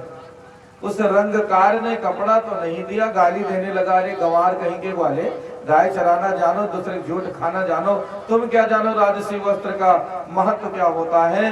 बलराम जी ने इशारा किया तो कृष्ण भगवान ने एक तमाचा मारा, ठाई से उनका निर्वाण हो गया। फिर सभी यादवों ने उल्टा सीधा कपड़ा पहन लिया।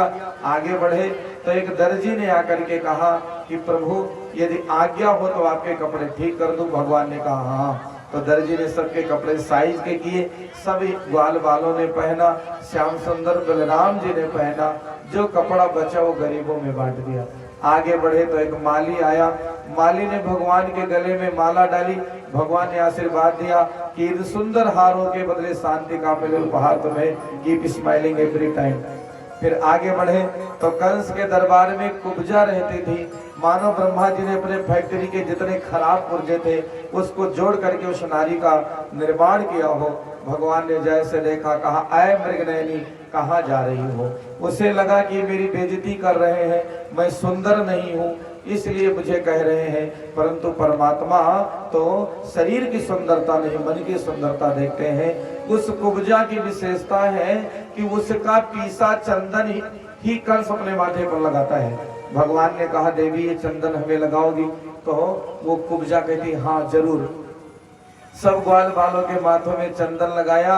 बलराम जी ने संकेत किया तो कृष्ण भगवान ने अपने दाहिने पैर से कुब्जा के दोनों पंजों को दबाया पैर के, और बाया हाथ लगाया है कमर पर, और एक हाथ से सीधे टुड्डी पकड़ के खींच लिया। वो कुब्जा बदसूरत नहीं परम सुंदरी बन गई।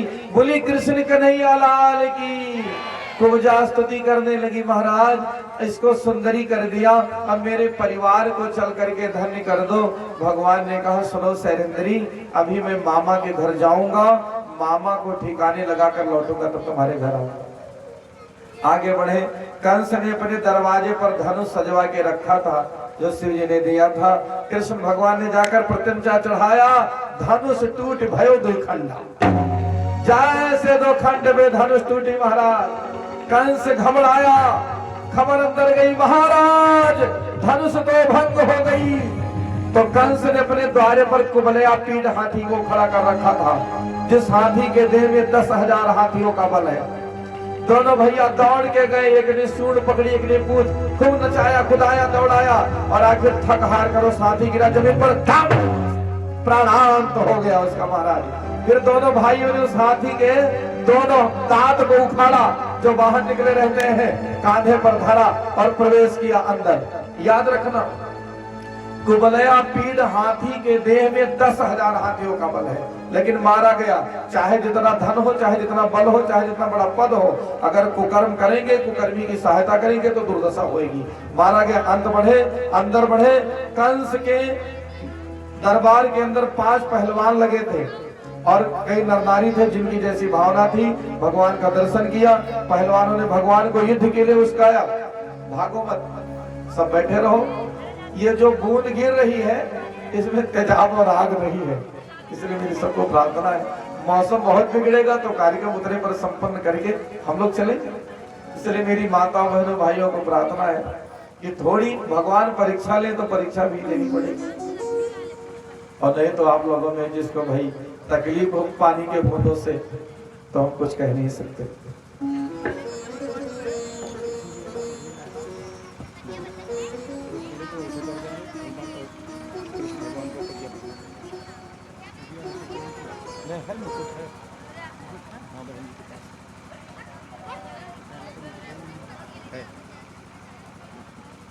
वही रखा था ब्याज पे। हाँ वैसे को फूल लगा। तो मैं निवेदन कर रहा था कि पहलवानों ने उत्साह, भगवान ने कहा देखो हमारी तुम्हारी उम्र इतनी अंतर है, हमारी तुम्हारी उम्र में हमारी आपकी बराबरी क्या। तो कंस के पहलवानों ने कहा कि युद्ध क्षेत्र और ज्ञान में उम्र नहीं देखी जाती। फिर जबरदस्ती भिड़ गए।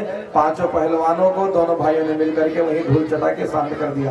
बोले वृंदावन बिहारी लाल की। अब हमारे पिंटू भैया जी आएंगे और कंस को उठाएंगे, भोरका में भरे रखे हैं। लीजिए।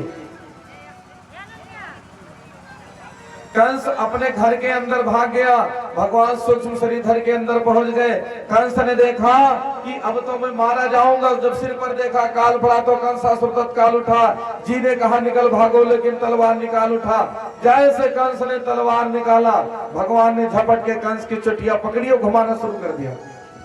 खूब अंतरिक्ष में घुमाया, घुमाते घुमाते ही उसके प्राण निकल गए थे। Singing high, singing low, singing left and right. आखिर को घनश्याम ने झटका चोटी थाम, प्राण घोट कर कंस को पहुंचाया सुरधाम। वृंदावन बिहारी लाल की। अब हाथ पैर धो के आइए भैया। कंस का वध कर दिया भगवान ने। कंस के 8 छोटे भाई दौड़े, उनका भी बलराम जी ने वध कर दिया। श्री कृष्ण और बलराम जी ने जाकर के अपने माता पिता को कारागार से मुक्त कराया। कंस ने अपने बाप को जेल में बंद कर दिया था, उनको भी मुक्त करवा दिया। भगवान श्री कृष्ण ने, उग्रसेन महाराज ने राजगद्दी संभाली, और भगवान श्री कृष्ण ने नंद बाबा और ग्वाल बालों को कहा कि अब आप सब जाइए वृंदावन, मैं मथुरा रहूंगा। अपने माता पिता के पास रहने लगे। वहीं इनका यज्ञोपवीत संस्कार हुआ। फिर उज्जैन मध्य प्रदेश में संदीपनी गुरु आश्रम में इनका विद्यारंभ संस्कार हुआ। वहाँ बहुत सारी कलाओं को पढ़ लिख करके और विद्याध्ययन करके वापस आए। और फिर वापस आने के बाद इनका मन बहुत उद्विग्न रहने लगा। तो उद्धव जी के माध्यम से इन्होंने गोपियों की खबर ली और उनको सूचना प्रदान करी, प्रेम परीक्षा ली है महाराज।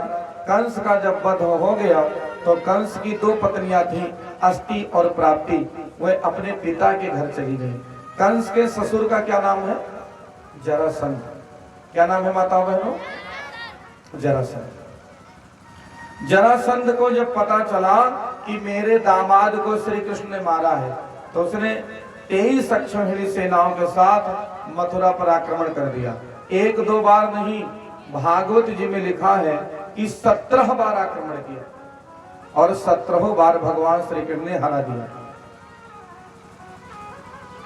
18वीं बार जरासंध ने 11,000 वैदिक ब्राह्मणों को बुलाया और कहा महाराज हमारे घर इस बार विजय मंत्र का जाप करो, अगर जीत गया तो इतनी दक्षिणा दूंगा कि तुम्हारे नाती पोता बैठे कहीं हैं, और अगर हार गया तो सूली पर टंगवा दूंगा।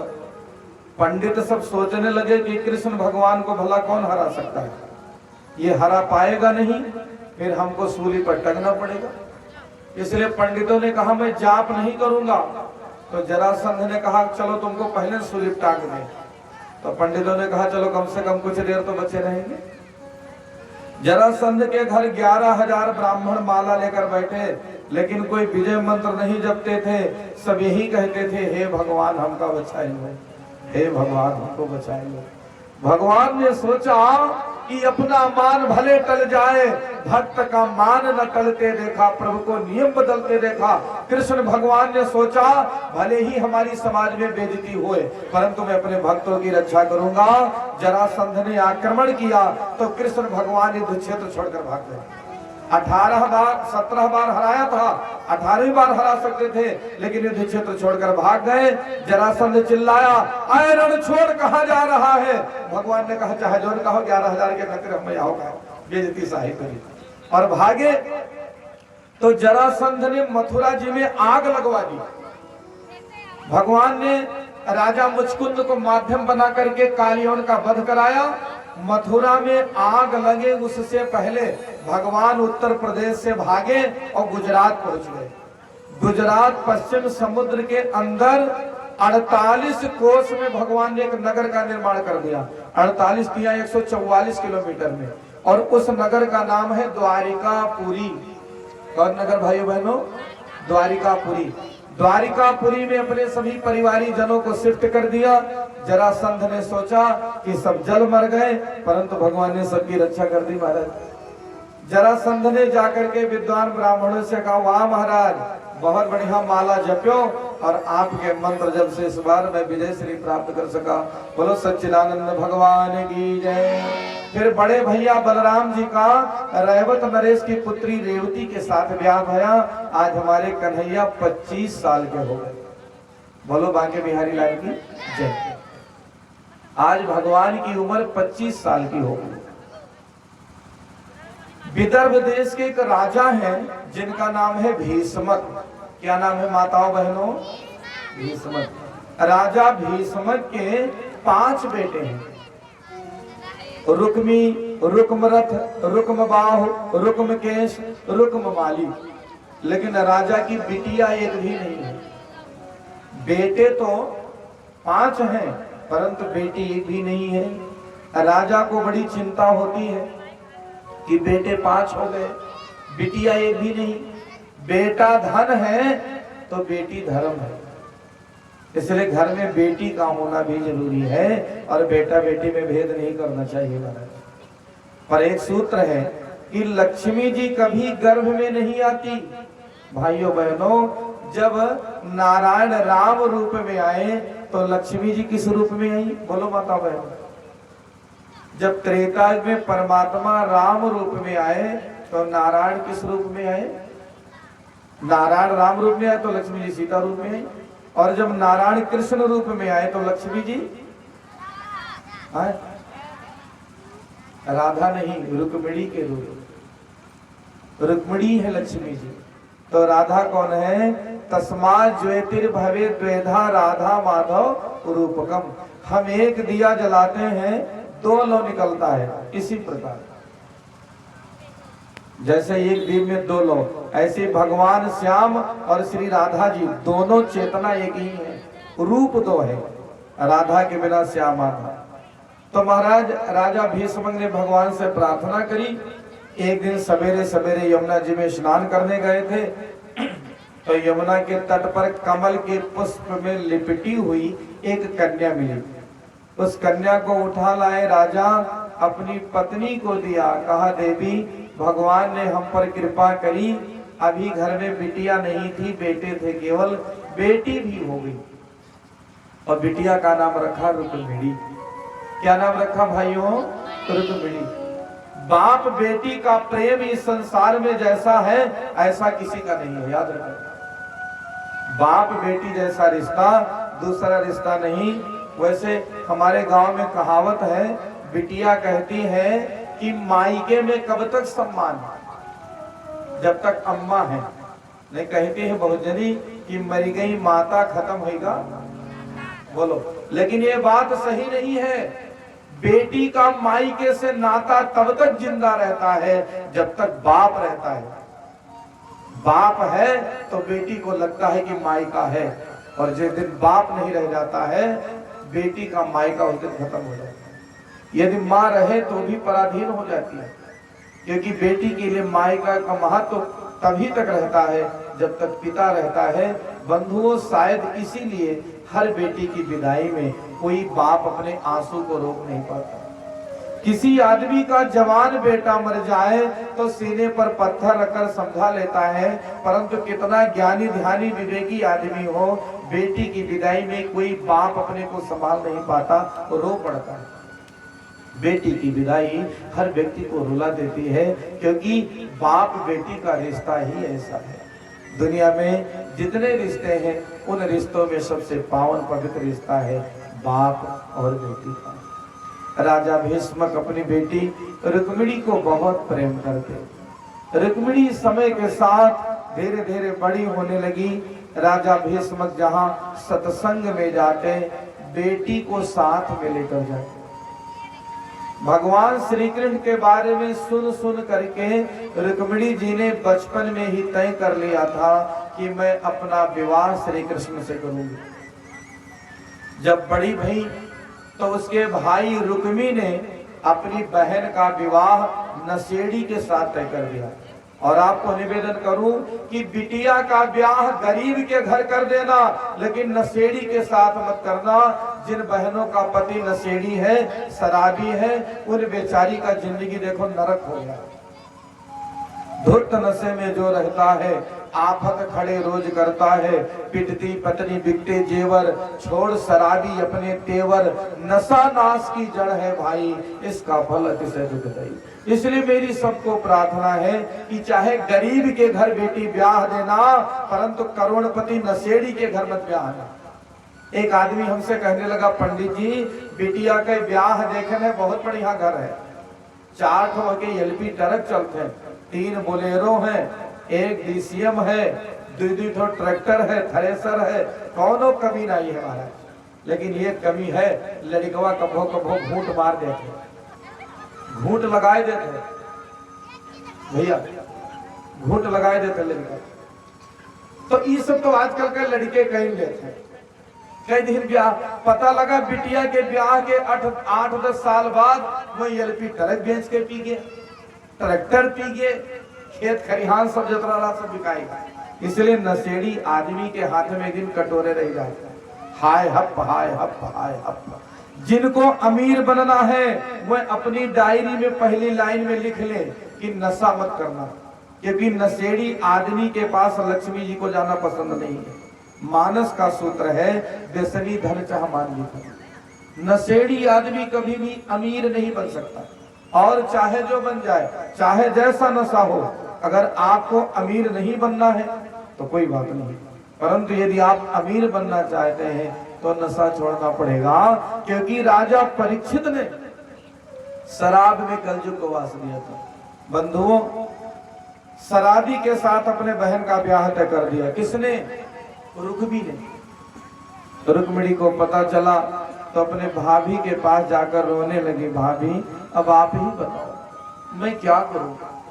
तो उनकी भाभी ने कहा हमारे पंडित महाराज हैं, उनके माध्यम से सूचना करा दीजिए। तो रुक्मिणी ने पत्र लिखा, पंडित जी को दिया, महाराज आप मेरे पिता की तरह हो, मेरे इस पत्र को मेरे प्रभु श्री कृष्ण के पास पहुंचाना। पंडित जी पत्र लेकर के द्वारिकापुरी गए। द्वारपालों ने उनका स्वागत किया। अंतापुर में पंडित जी ने प्रवेश किया और भगवान श्री कृष्ण को पत्र दिया। पत्र को आदि से अंत तक भगवान पढ़ न सके, भाव विभोर हो गए। देवी रुक्मिणी के उस प्रेम पत्र को पढ़ करके भगवान ने तुरंत कहा, पंडित जी मैं तुरंत चल रहा हूँ।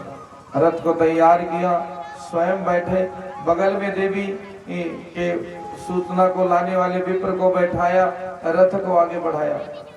बलराम जी ने आकर के द्वारपालों से पूछा कि ये कन्हैया कहाँ गया है। तो द्वारपालों ने कहा कि कोई पंडित जी कुंडनपुर के पत्र लेकर आए थे, ये वही गए। तो बलराम जी ने तुरंत सेना तैयार करी और भगवान के पीछे पीछे लगा दी। जब विदर्भ देश के किनारे पहुंचे भगवान श्री कृष्ण, तो उस पुरोहित को रथ से उतार दिया और कहा जा करके रुक्मिणी को कहना कि जब मैं उनके निकट पहुंचूं तो अपना दाहिना हाथ बढ़ाएंगे।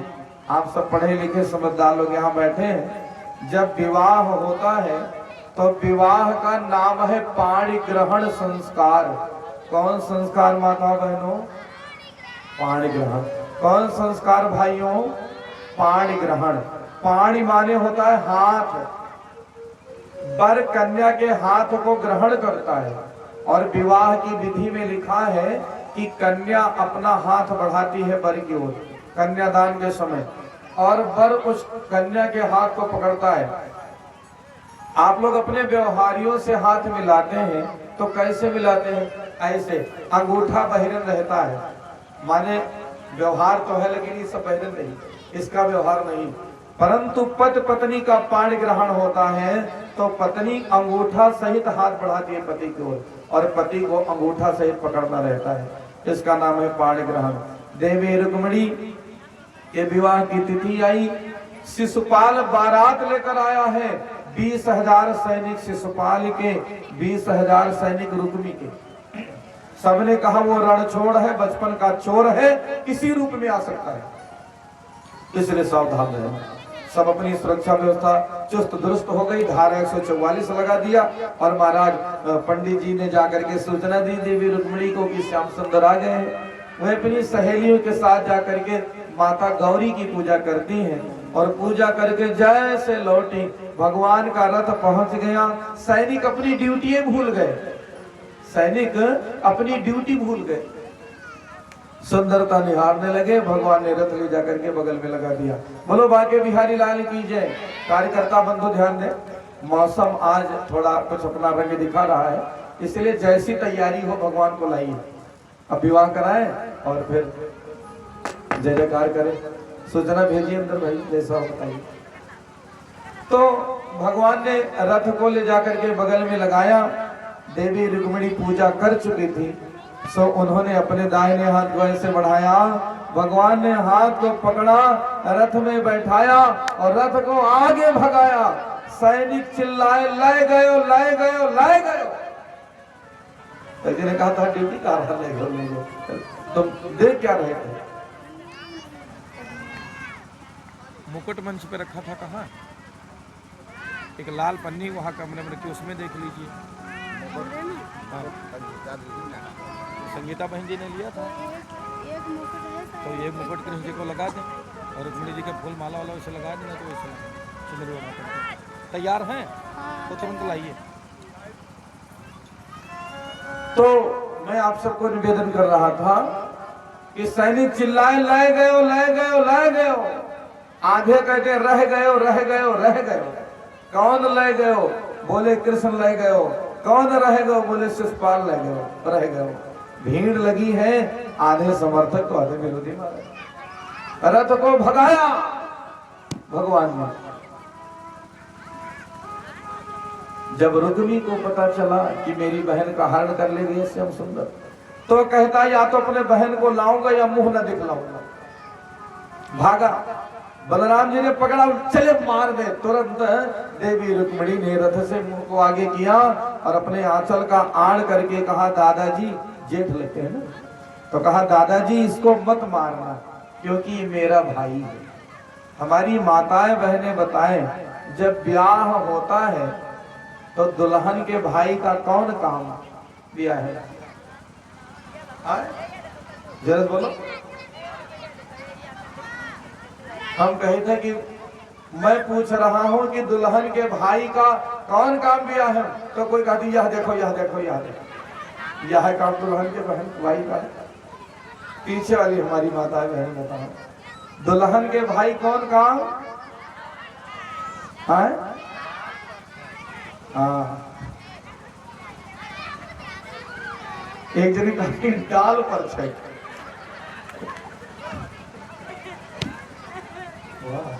दुल्हन का भाई डाल कहाँ परसता है। एक जगह बहन जी कहें कि चबेना नहीं है, तो मैं चबेना का हो, तो पता लगा कि लावा चबेना उनका एक लागत है। तो दुल्हन का भाई लावा डालता है।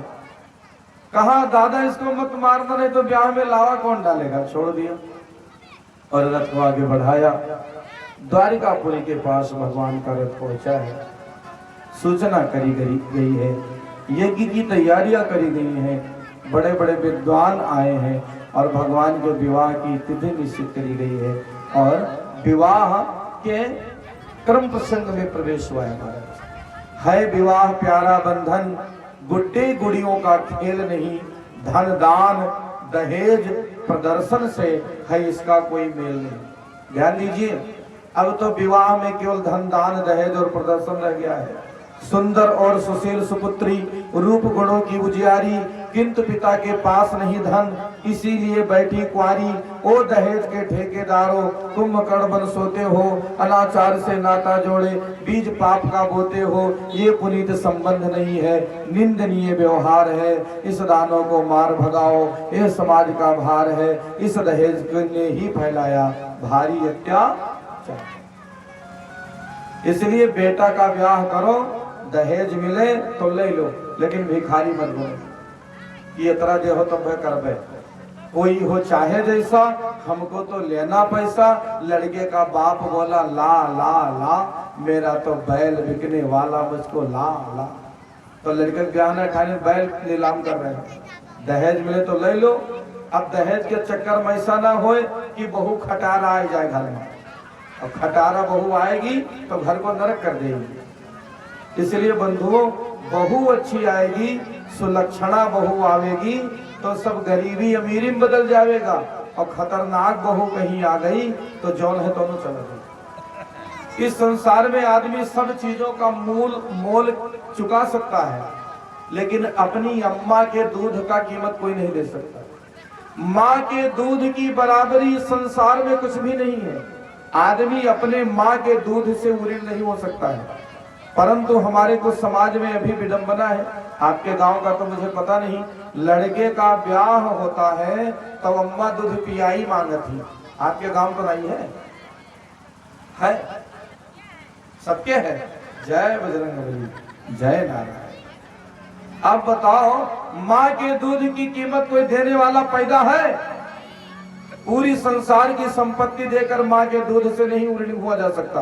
और वही अम्मा अपने लड़का के ब्याह में कहा कि दूध पियाई दे दो, तो कहा दे दे हम, अरे 10-5 हजार माला वाला मुंदरी जो दे दे, बस हम दूध बेच दी हो अपन।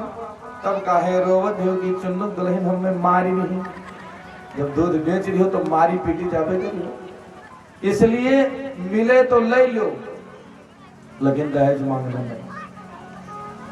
तो विवाह विशिष्ट वहन इत विवाह, ये बंधन दो आत्माओं का काया छाया का नाता ही है। पति और पत्नी का यही समर्पण घर को स्वर्ग बनाता है। विवाह की तारीख में विवाह करें, परंतु 22 तारीख की लगन लिखवाई तो पूरी तारीख निकल गई। नाचने गाने में भरणी भद्रा जब आया तब ब्याह भया, पदपदरी में तीसरे महीने महाभारत शुरू हो गया। इसलिए बंधुओं बहनों, शुभ मुहूर्त में सबका ब्याह हो, सबके वैवाहिक जीवन में सुख समृद्धि बढ़े। और एक ही भाव द्वारिकापुरी में है कि द्वारिकापुरी में जाते ही घर घर आनंद उछाह हुआ। वैदिक विधान से नियम सहित रुक्मिणी कृष्ण का ब्याह हुआ। बोली कृष्ण कन्हैया लाल की जय हो। और एक ही भाव है, देवी रुक्मिणी कहती है, आओ मेरी सखियों मुझे मेहंदी लगा दो। लाइए भगवान के दिव्य दरबार को यहाँ आसीन करावे। आओ मेरी सखियों मुझे मेहंदी लगा दो, मेहंदी लगा दो मुझे सुंदर सजा दो, मुझे श्याम सुंदर की दुल्हन